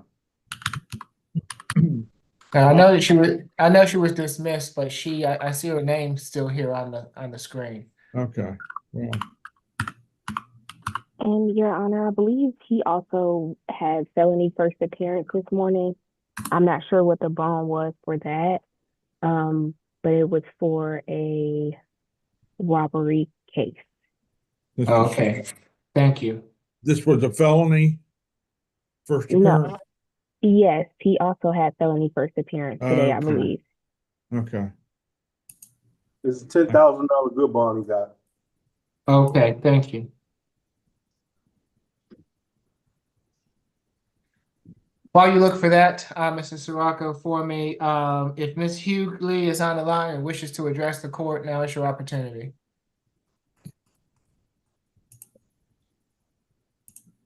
Doesn't appear so. Mr. Cook, Ms. Washington, do you have something further? Yes, I was just looking at the affidavit for arrest for the simple battery. It says Miss Micaiah Diggers. I don't know. I don't know. Presumably, that's the defendant's sister. Micaiah was the one listed as holding the victim back in this case. I find it hard to believe there would be two Micaiahs. So the victim in the 23 CR 004407Y case is no further contact with Micaiah Driggers and third-party transfer of the child. And that was, Okay. yeah, Your Honor, that was a $4,000 good bond in that case. Did we say that? No, and did I issue that bond or did someone else? It's Do you know? Judge Mincy. Okay, all right. So he was to have no further contact with the alleged victim in the July 2023, but she is a part of this incident that he's here today for. Correct. So Yes, he possibly violated that order. Okay, I've got it. Thank you. Yes, Mr. Cook. Yes, Your Honor, my client is 20 years old, native of Atlanta. His position is that the alleged victim was the primary aggressor, and he was just fighting back. Nothing further. Okay, as such, I'll take the state's recommendation of a $3,000 good bond. No further contact with Ms. Hughley. Stay away from the Fairburn Road address. I don't know if he has a reason to go back there. If so, he can go back one time with police escort to retrieve any belongings, no drugs, alcohol, or weapons while out on bond. Good luck to you, Mr. Hughley. Your client has his hand up, Mr. Cook. Mr. Hughley, I would not. Mr. Hughley, I would not speak. You can't. This is only a first appearance and bond hearing. It's not your trial, and you could incriminate yourself. Mr. Cook, this is important. Your Honor, I stay at 415 Fairburn Road. My sister was just busy bringing her daughter over to my mom. This is my mom's house. This apartment is in my mom's name. My sister, Nadrika Hughley, she don't stay with her. She stay on Stillman Road. She was just bringing her daughter over to see my mom. She don't stay. Okay. That's why I Mr. stay. Hughley, I'll possibly see you back on, if you don't get out on the SAP calendar on December 3rd. We can address it then with your counsel, okay? All right, good luck to you, sir.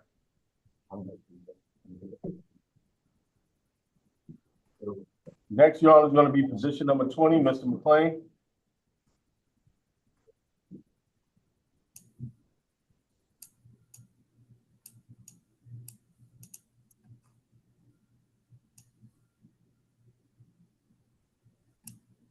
Good afternoon, Mr. McLean. You have been charged in case 24 CR 007674B with possession and use of drug-related objects, pedestrian and roadway, and possession of dangerous drugs. Is there a history, Ms. Washington?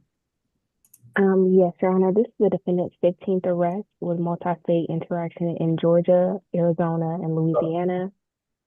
The last arrest was in May of this year for theft by shoplifting, and it appears that the defendant was convicted of that. There was a 2010 misdemeanor conviction for assault in Arizona. There appears to be a hold out of North Little Rock, Arkansas for an FTA from 2015. And there appears to be 3 open cases. All are regarding monetary solicitation from 2024 and 2023. The defendant does meet the criteria for level 3. Nothing further. Thank you, Ms. Allen. Thank you, Your Honor. This is an incident from November the 16th at about 3 p.m. Police observed the defendant at the exit ramp of I-20 Southeast and Moreland Avenue, so like 230 Moreland Avenue Southwest. He was soliciting money on the exit ramp there with a sign, standing in the roadway rather than on the sidewalk. disrupting the flow of traffic as he was asking people for money. Police made a stop and spoke to him, arrested him, and a search incident to arrest located aluminum foil with the brown substance inside that the defendant admitted was a synthetic opioid. He does have these 3 open cases. I'll pull up the bonds, Your Honor. I don't have them in front of me right now, but based on the fact that this is a continuing violation of a similar type, we're asking for a $1,500 surety to stay away from that location there, the exit ramp at I-20 and Moreland, and no drugs, alcohol, or weapons while on bond. And I'll pull these bonds up now. Thank you. Yes, Mr. McLean. Your Honor, we had a discussion about how to improve this situation, and we would ask the court to consider as low a bond as possible. He's been in Georgia. It's been an off and on thing, but it's 7 years of Georgia contacts. His Uncle Jim lives at 1349 Memorial, which is a house owned by his uncle. Although his work history is in Montana and in Arizona, working for Monsanto for half a year, for 2.5 years before that, worked for Synergy Solutions and other jobs. So he is industrious. He is partway through high school and will be working on his GED in the future. He had gone to Coronado High School in Phoenix, Arizona. Even despite the arrest record, Your Honor, we would like the court to consider a signature bond. He will be able to get good mail service at 1349 Memorial. Were you able to find anything, Miss Allen? I don't see any other cases, Your Honor. Pretrial, or these arrests out of different jurisdictions that you're looking at? That was what was written on the PSA. I tried to look in Odyssey to see them. It says City of Atlanta. Yeah, that So might I be don't the know. I don't know why I can't see them, but this is what was reported on the PSA. Maybe they looked and saw that there, but I couldn't. So, Your Honor, it looks like he's got open cases out of municipal court in the city of Atlanta. Okay, thank you. We need to get a plan for him, Mr. McLean. So I want him to have a social worker visit. At this time, it's going to be a $500 good bond per charge, makes for a total of a $1,500 good bond. A social worker visit so that we can establish some type of plan. No drugs, alcohol, weapons while out on bond. Stay away from the incident location at I-20 and Moreland Avenue. I'll see you back on December 3rd. And if there's a plan in place, Mr. McLean, we will revisit the bond issue, okay? I will contact the social worker for those purposes, sir. Thank you. All right, very good. Good luck to you, sir. Next, we have position number 22, Mr. Phillips. Okay. Good afternoon, Mr. Phillips. You have been charged in case 24 CR 007676H with 2 counts of simple battery family violence. Is there a history, Ms. Washington? Yes, Your Honor. This is the defendant's 3rd adult arrest. The last arrest was in August of last year for aggravated assault, aggravated battery, and battery family violence. That case appears to be open in Fulton County. There are no felony convictions or misdemeanor convictions listed. The defendant does meet the criteria for level 2. Allen. Thank you, Your Honor. This is an incident from the 17th of November at about 3:30 a.m. Police were called to 2991 Middleton Road Northwest on a call about a fight. On scene, they met with the victim. Her name is Pacheco Yamelat, and that's spelled Pacheco, first name. Yamelat is Yamelat. She reported that during an argument inside the apartment with the defendant, with whom she shares a 1-year-old child, he punched her in the face and pulled her hair. He also threw her phone, and this occurred in front of their child. The victim was seen to not have any visible injuries at the time. That's why these are simple batteries. I would note that the defendant does have an open aggravated assault. It is with a different victim named Aaliyah Alston. He has a 55,000 good bond in that case. So even though this is a different victim, he clearly is in violation by committing another violent offense and being arrested. We'd be asking for a $4,000 surety bond, Your Honor. We tried to get in touch with the victim today, Mrs.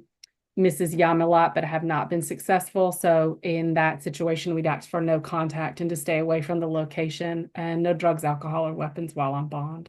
Thank you. And if you would sound for Mrs. Yamilat, that's again, Yamelat. Ms. Yamilat is on the line and wishes to address the court. Now is your opportunity. Does not appear so. Mr. McLean. Your Honor, my 25-year-old client has graduated from high school, South Paulding High School, near Douglasville. I was gratified to hear no convictions, no FTAs. I've got a Boulder Park address for him. I realize there's an open case. He has worked at as a forklift operator at a warehouse for the last 2 or 3 years. And before that, worked at another warehouse for several years, the Bosch Corporation. Given that and the overall situation, we would ask the court to consider a signature bond or a very low surety bond. And for each charge, it'll be a $500 good bond, makes for a total of a $1,000 good bond. No further contact with Ms. Yamilat. Stay away from the Middleton Road address. You can go back to that address on one occasion with law enforcement to retrieve any belongings. Third-party transfer of any minor children for visitation. No drugs, alcohol, weapons while out on bond. Good luck to you, Mr. Phillips.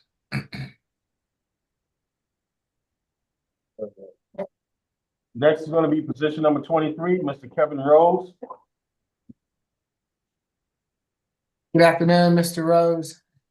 Good afternoon, sir. You've been charged in case 24 CR 007677Y with criminal trespass and damage to property. Is there a history, Ms. Washington? Yes, Your Honor, this is the defendant's 45th arrest. The defendant pled nolo to criminal trespass and giving false name in 2024 out of Clayton County. There was a 2023 misdemeanor conviction for possession of marijuana less than an ounce.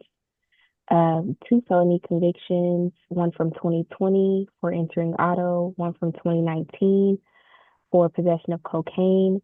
There was a misdemeanor conviction for possession of drug-related objects in 2018 and 2021. The misdemeanor convictions for criminal trespass were in 2016, 2 misdemeanor convictions in 2018 for criminal trespass, as well as 1 misdemeanor conviction for criminal trespass in 2019. Also in 2016, the defendant pled nolo to criminal trespass, also out of Clayton County. There's a 2015 felony conviction for possession of cocaine, misdemeanor convictions for theft by shoplifting in 2014 and 2015. Misdemeanor convictions for public indecency in 2012, 2017, and 2018. The defendant received first offender treatment for theft by taking and forgery in the first degree, and that was sealed in 2011 out of Gwinnett County. The last arrest was in November 7th of this year for criminal trespass and willful obstruction out of Clayton County, and it appears as the defendant pled nolo to that. There is an open case in Fulton County from 2023 for criminal damage to property second, and there is 1 FTA in 2018. The defendant does meet the criteria for level 2. Nothing further. Yes, Your Ms. Honor, Allen, thank you. This is an incident from November the 16th at 218 Peachtree Street. I would note that the open criminal damage to property in the second degree is basically an identical case. It is from 192 Peachtree Street, Your Honor. In this case in front of you today, the defendant is charged with breaking the electronic arm of the entry to the parking garage there at 218 Peachtree Street Northwest. That's the Metropolis location. It's a business location. The current open 23 CP 222389, that's from January 2023. Is the same allegation, just at a different business location, and breaking the garage arm lift at that location as well. He's currently out on a UJR from the jail, through the jail, and ordered to stay away from the location in that 2023 case. Based on the significant criminal history, the fact that this is identical, if I can get some documentation about the amount of damage and what it would cost to replace or repair, this could also be a felony, Your Honor. We would be requesting a $2,000 surety, no drugs, alcohol, or weapons, and to stay away from the location there. Again, that's 218 Peachtree Street Northwest. Is this your case, Mr. McLean? It is. Okay, you can go. Your Honor, my client is 52 years old. He graduated from Uniondale High School. I believe that's Nassau County in Long Island. He's been in Georgia for 30 years. He worked the last 3 years at a loading dock at a poultry place, Tip Top Poultry, and that's loading dock work. And for 10 years before that, construction work, building houses. We would ask the court, he does have an address that I've checked out on the computer, looking at it, on Bells Ferry and Marietta. It's in a program there at some ministries. And we'd ask the court to consider as low a bond as possible, even including a signature bond if that is possible. But if it's not, then as low a surety bond as would be reasonable. Thank you. All right. It's going to be a $5,000 signature bond through pretrial level 3. Stay away from the Metropolis at 218 Peachtree. No drugs, alcohol, weapons while out on bond. Mr. Rose, I'm going to give you a signature bond this time. You got a UJR through the jail the last time. They let you out in your own recognizance. I've put a pretty hefty $5,000 signature bond. So if you get caught doing anything else that you get arrested for, you're going to have to come up with that amount to get out. But I'm going to give you the opportunity to get out and come back and face these charges. But if you don't, then they're going to put a warrant out for you. All right. Okay. Good luck to you, Mr. Rose. Thank you. Thank you, court. Listen, this is what level 3 means. It means going every week. Check that week. Next, Your Honor, position number 25, Mr. Raekwon Smith. Good afternoon, Mr. Smith. You have been charged in case 24 CR 007690A with 2 counts of battery family violence. Is there a history, Ms. Washington? Yes, Your Honor. This is the defendant's 14th arrest. The last arrest was in June of this year for an FTA out of DeKalb County. No disposition was listed. There's a 22 misdemeanor conviction for simple battery, family violence, and criminal trespass out of Fulton County. There was an arrest in May of this year for aggravated assault and battery. There was a 2016 felony conviction for robbery and misdemeanor conviction for simple battery out of Fulton County. There appears to be a dormant case from 2023 for battery. Sorry, hold on one second. Yes, for battery, and that was out of Fulton County. And there's an open 2023 case that's pre-indicted for aggravated assault, and that is out of Fulton County. A separate 2023 aggravated assault case and battery against the pregnant female case, and that is also pre-indicted out of Fulton County. The defendant does meet the criteria for level 3. Nothing further. Allen. Thank you, Your Honor. This is an incident from November the 17th. The victim, her name is Denisiana, and that is Denisiana, last name Lewis. At about 10:15 a.m., police were called to 2065 Joseph E. Boone Boulevard, apartment B. There they met with her. She was seen to have a bloody nose and a swollen upper lip.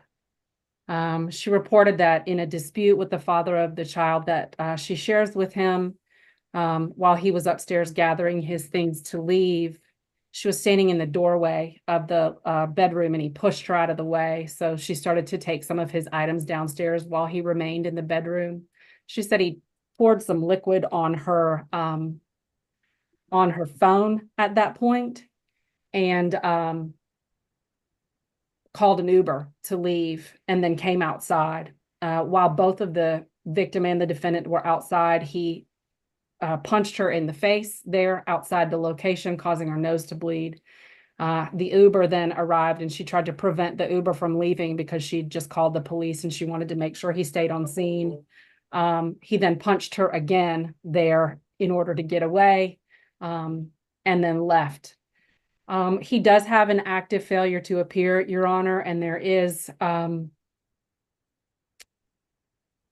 an open in-bench warrant status case 24 CR 002794A with a different victim, a gentleman named Ricardo Buchanan. The defendant is also out on bond. He was issued in May of 2023 for 2 aggravated assaults against the same victim. So there are 2 open PI cases in felony court.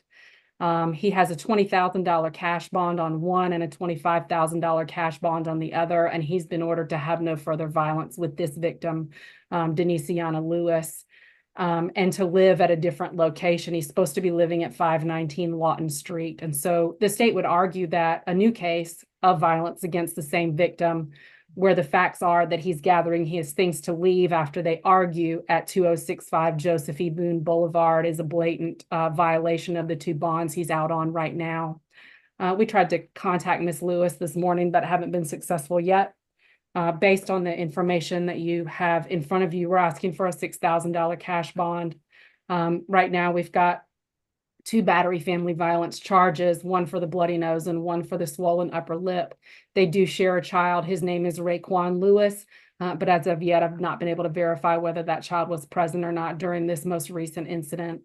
So again, we're asking for a $6,000 cash bond, absolutely no contact with Ms. Lewis, no drugs, alcohol, or weapons while on bond, to stay away from wherever she may live, and specifically that 2065 Joseph E. Boone Boulevard address. We'd also ask for DVIP. Your Honor, I know you don't generally order that, but it seems appropriate at this point that he should be able to, once he's released, enter into DVIP and show proof that he's enrolled and started taking those classes if he should get a bond. And any third-party transfer of the child should be something that is supported by a family court order out of Superior Court and part of a legitimation process. Thank you. Mr. McClain. And you all have to unmute yourself also. Thank you. Your Honor, my client is 26 years old. He has a GED from a program called Youth Build Atlanta back when he was younger. And he lives in Entrada West Side Apartments. We have a stable address here, a good mailing address. We have the unit number. Your Honor, we do understand what the arrest history is here. He does work at a restaurant in West End. It's a vegan restaurant. He's a server of vegan sandwiches. He's done that for a year. Before that, he worked at UPS as a driver helper. And before that, he worked for City of Atlanta Sanitation Department, worked on the trucks. We'd ask the court to consider as low a bond as it can possibly consider for this. Realize that with the arrest history, it might be unrealistic to ask for a signature bond, but nonetheless, we ask the court to consider that. And if not, if that's unrealistic, then we ask the court to have as low a possible surety bond. That's it. Thank you. We're not going to talk about it.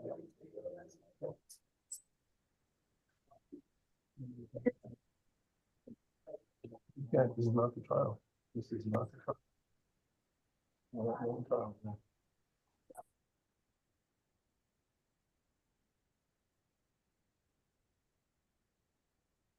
Ms. Desiana Lewis is on the line and wishes to address the court. Now is your opportunity to do so.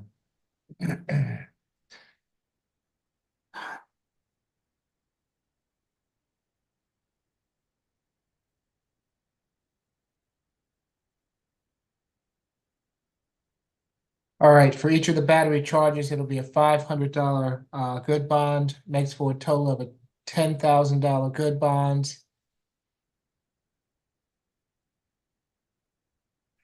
Who's on the Motorola? I am Raekwon's mother. I was on the phone when the incident took place. Okay, so ma'am, I'm happy to speak with you, but you're gonna have to activate your camera for me. Yes, sir. Okay, there you go. Now, raise your right hand for me. Do you swear affirm the testimony you're about to give before this court be the truth, the whole truth, and nothing but the truth? Yes, sir. All right, you can place your hand down. Your name is Latanya Watson. Yes, sir. Yes, Miss Watson. Now, how are you familiar with Mr. Smith?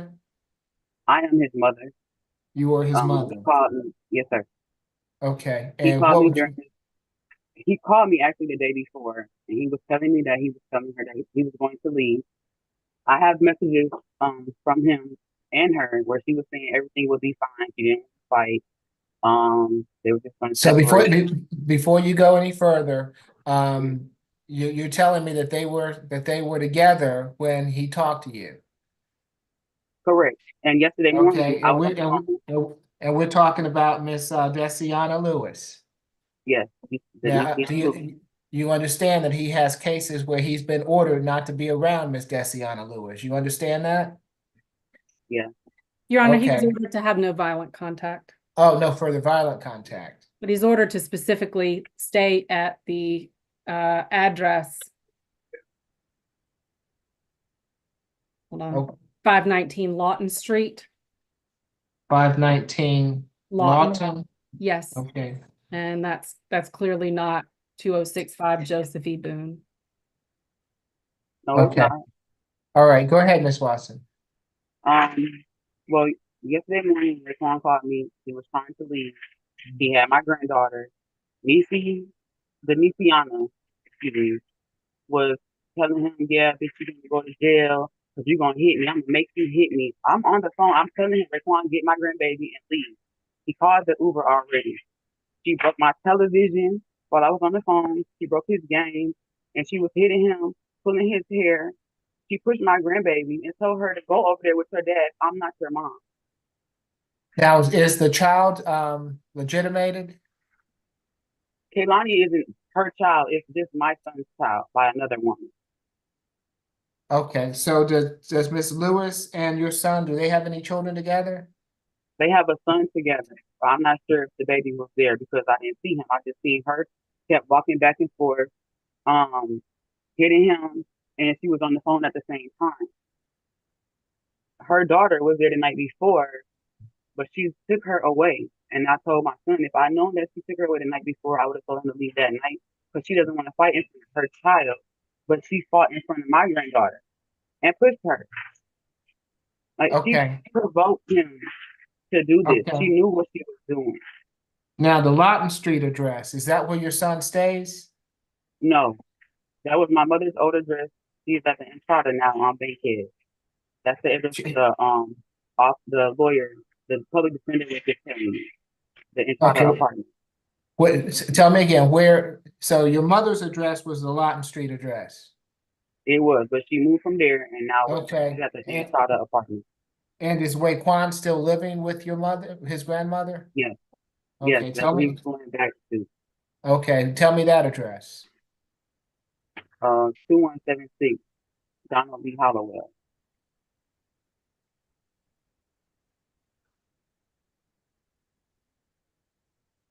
Okay. I even have recordings of them where he's telling her, just let me go. I don't want to fight you. I'm just trying to leave. It's like a 16-minute recording. You all can work this out down the road, Ms. Watson. I appreciate you being here, and I'm sure that Mr. McLean will, or your son's attorney will be in touch with you. Yes, sir. Thank you.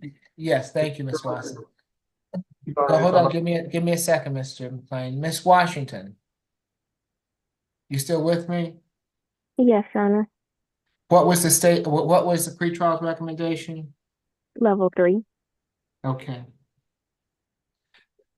Mr. McLean, Oh, when I first spoke, Your Honor, I was mentioning the Entrada West Side Apartments.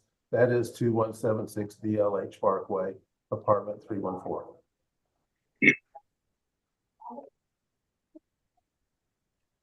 okay, but you just said 2176. Is that what you just said?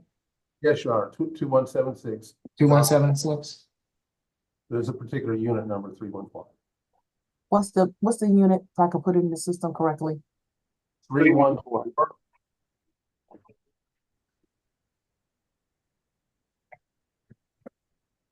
All right. If nothing further, for each charge, it'll be a $5,000 signature bond through pretrial level 3, makes for a total of a $10,000 signature bond through pretrial level 3. At this point in time, no further contact with Ms. Lewis. Wherever her residence is, he's to stay away from her residence. He is to continue to reside with his grandmother at the Donald Lee Hollowell address. There is to be third-party transfer of any children for visitation. 5 weeks of anger awareness, and no drugs, alcohol, or weapons while out on bond. All right. And Good Your luck Honor, to you, Mr. Smith. the defendant needs to be directed to update his address on his 2 open felony cases. The bond he was given on both of those cases was just in July. So he's been Okay. out on bond since July on these 2 aggravated assaults against the same victim, and evidently since then has moved out of the location he's been ordered to stay at. Okay, thank you, Ms. Allen. Mr. McLean, you need to let your client know that if he got a public defender or whomever his attorney is, that he needs to go ahead and modify those bonds if he doesn't want to be in violation of them. Correct, right. Okay, all right. Good luck to you all. Thank you for being here, Ms. Watson. Thank you, sir. You're welcome. Who do we have next? Next is gonna be position number 26, Mr. Thompson, Brandon Thompson. Good afternoon, Mr. Thomason. Mr. Thompson, excuse me, you've been charged in case 24 CR 007693G with criminal trespass and damage to property. Is there a history, Ms. Washington? Yes, Your Honor. This is the defendant's 6th arrest. The last arrest was in 2022 for driving while license suspended or revoked. The defendant appeared to plead nolo to that. In 2013, there was a felony conviction for robbery with dangerous drugs in North Carolina. No misdemeanor convictions listed. The defendant meets the criteria for level 1. Sally? Thank you, Your Honor.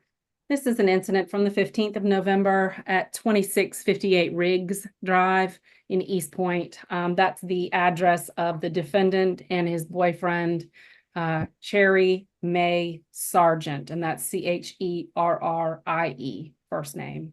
May Sargent is MAE-SARGENT. Police were called about a fight and property damage. On scene, the defendant admitted that he'd become angry with his boyfriend and damaged the window of the basement there at that location with a shovel. We have not been in touch with the victim yet today, Your Honor. Based on the history out of North Carolina, we'd ask for a $1,000 SOB through pretrial, no drugs, alcohol, or weapons, and no contact. We'd ask for the defendant to be ordered to stay away from that location. Again, that's 2658 Riggs, RIGGS Drive.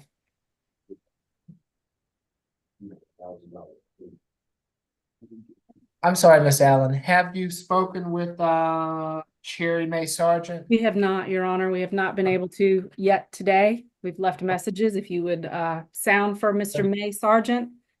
Okay, Mr. Sargent's on the line and wishes to address the court. Now is your opportunity. Okay, doesn't appear so. Mr. McLean? Your Honor, no objection. He will need a one-time visit to get to retrieve belongings. Okay, so it'll be $1,000 signature bond through pretrial level 1. No further contact with Mr. Sargent. Stay away from the Ridge Drive address. You can go back there on one occasion with law enforcement to retrieve any belongings. No drugs, alcohol, weapons while out on bond. Good luck to you, Mr. Thompson. Thank you. That's You're $1,000 welcome. bond, Your Honor? Yes.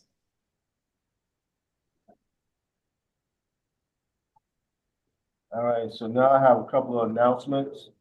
Okay. Position number 5, paid his bond. Okay. Officer Norris, who Yeah, was let that? me finish, Cook. Let me finish, Cook. I'm sorry. Let me finish. Position 14 and position 17, both waived. Okay. Position 21 is still at Grady. So Middleton, Christopher Middleton will be reset until 11/19. Okay. And that's it. All right. So thank you. We You're will go ahead and take up position number 14, which is Demetrius Harris, who was charged in case 24 CR 007687J with theft by taking. Is there a history, Ms. Washington? Yes, Your Honor. This is the defendant's 19th arrest with multi-state interaction in Georgia and in Tennessee.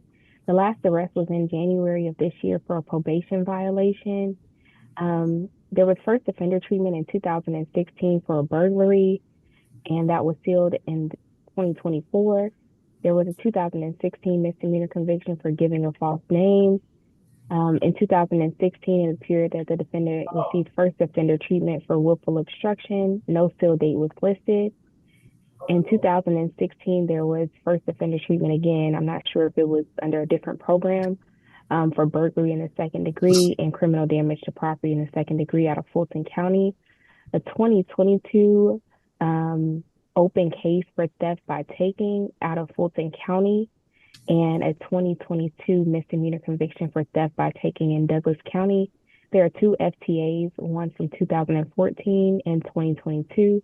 The defendant would meet the criteria for level 3, and I also believe he did appear on felony this morning for first appearance. I'm sorry, for what charge, Ms. Washington, do you know? Ms. Washington. Give me one moment. Oh, okay. Thank you. Yes, Mr. Sirocco. Thank you, Your Honor. This incident took place at 812 Ralph Abernathy Boulevard in Atlanta. It's the Spotted Trotter. This was back on the 16th of this month. The defendant had taken 2 laptops belonging to the Spotted Trotter. He had concealed them in garbage bags and ultimately left the business location with them. The whole thing was captured on video surveillance camera, and the defendant was working as a temporary employee there at the time. With the defendant's previous theft by taking conviction, his 2016 burglary first offender, as well as his 2022 theft by taking and 2016 burglary and theft by receiving arrest. The state's recommendation is a $1,000 surety bond for the defendant to have no further contact with Kevin Ouds. I'm butchering that, but it's the manager at the location. His name is spelled Ouzts, as well as a stay away from the incident location and no drugs, weapons, or alcohol while out on bond. If Mr. Outs is on the call at this time, the state would sound for him. Okay, Mr. Outs, if you're with us and you wish to address the court, now is your opportunity to do so. Okay, doesn't appear so. Ms. Washington, he did not have first appearance today? So he did. It was for purchase, possession, or sale of marijuana and possession of a Schedule 1 or 2 controlled substance. Okay, thank you. Do we know what the bond was ultimately? I don't have the bond. I don't know if the officer was. He waived his appearance for both courts, so I didn't get the bond amount for him. Okay, yeah. He's a waiver here as well. Yes, Mr. Cook. Yeah, Sharma, Klein is 31 years old. Lived in Atlanta his whole life. He works for a temp staffing service. So his employment is up and down, which means his income is fairly modest. He has graduated from high school. We understand the history, but again, he has limited resources to make the bond, and we don't know what happened in felony court. So we would be asking for the lowest possible bond. Ms. Washington? Yes, I looked at the bond order that was entered and it says 5,100 good bond that was entered for felony. Okay, thank you. It'll be a $250 good bond. No further contact with the alleged victim. Stay away from the Ralph Abernathy location. No drugs, alcohol, weapons while out on bond. Your Honor, I have a question. Yes, ma'am. Moreland Avenue address for the spotted trouter. Are there two different locations? Mr. Siraka, what do you have down there as the incident location? The location I have is the 812 Ralph Abernathy Boulevard, Atlanta location. 812. What was the location you were? 229 Moreland Avenue. 229 Moreland. I can double check, but in any case, stay away from all spotted trotter locations is fine by us. Okay. Okay. All right, and finally, position 17, Emmanuel Jones, charged in case 24 CR 007671C with criminal trespass. Is there a history, Ms. Washington? Yes, this is the 70th arrest with multi-state interaction in Georgia and in California. The last arrest was October 30th of this year for an FTA. There are misdemeanor convictions for criminal trespass, including one from 2019 out of California, as well as one from March of this year in Fulton County and June of this year in Fulton County. There was a misdemeanor conviction in 2014 for theft, as well as a misdemeanor conviction for false imprisonment in 2014. And then a 2017 misdemeanor conviction for possession of a controlled substance. In September, the defendant pled NOLO to theft by shoplifting. There appears to be an open case from Clayton County from May of this year for criminal trespass and possession of a drug-related object. Also, there is a warrant and a hold out of Modesto, California from March of last year. There was one FTA in 2024, and the defendant meets the criteria for level 4. Nothing further. Ms. Allen? Thank you, Your Honor. Mr. Jones was a medical reset from our Saturday calendar. This is a criminal trespass. He did just plead guilty to 2 separate criminal trespass cases on October the 14th here in Fulton County.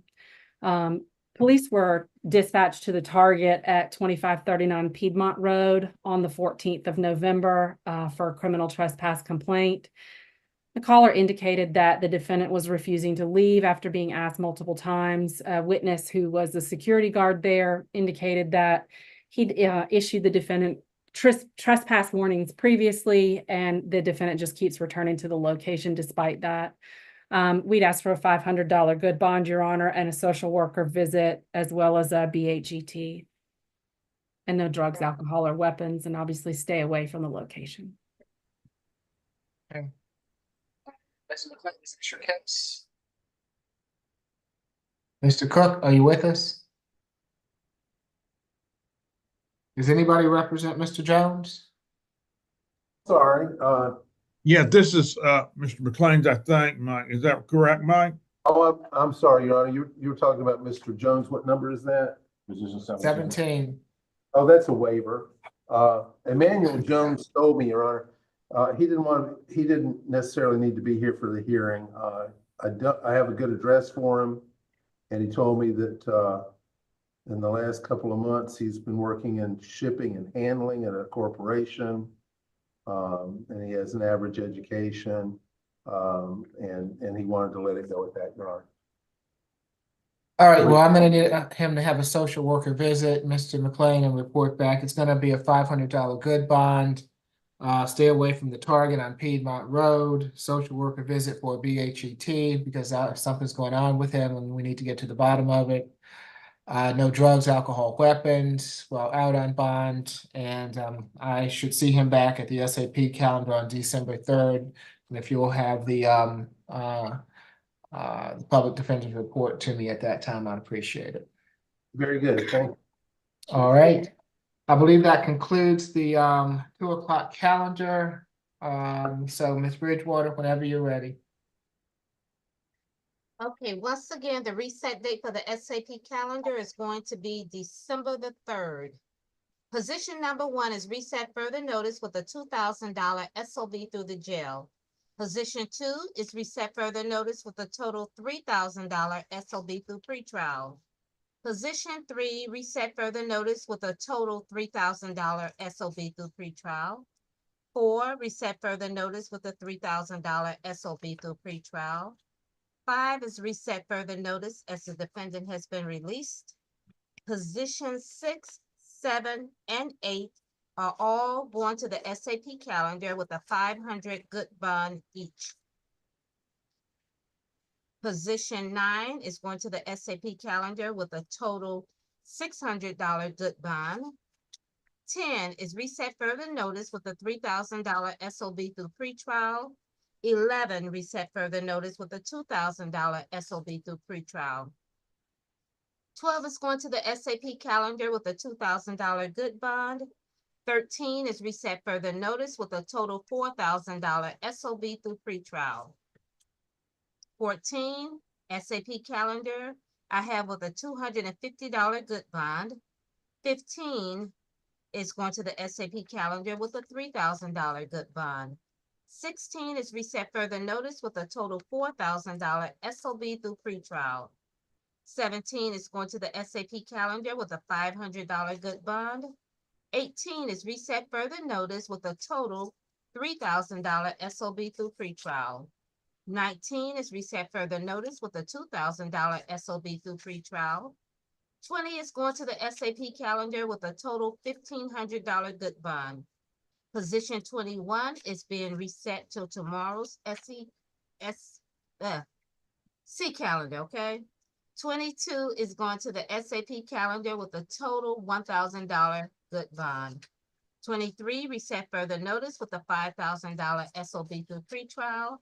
24 is going to the SAP calendar with a $500 good bond each, making it a total of $1,000 good bond. 25 is going to the SAP calendar with a total $10,000 SOB through pretrial. 26, reset further notice with a $1,000 SOB through pretrial. And 27 is reset further notice with a total $2,000 SOB through pretrial. Are there any questions, comments, or otherwise? Ms. Holly, there's gonna be a correction on position number 24. Let me see what I have. Okay, you understand they only were addressing really one charge? Hold The on. charges already have bonds on them. You just got to make the theft by taking $1,000 that he already posted a bond on. And the battery family violence, that's a $10,000 surety. On 24, it's going to the SAP calendar. We're addressing the charge of simple battery, and it has a $500 good bond For the simple battery charge. for the simple battery family violence. Okay, I just want to make sure that if you put the other two charges on there, that they have the correct bond amount on there, because you already posted a bond on them. Got it. You got it? Okay. Are there any other questions, comments, or otherwise?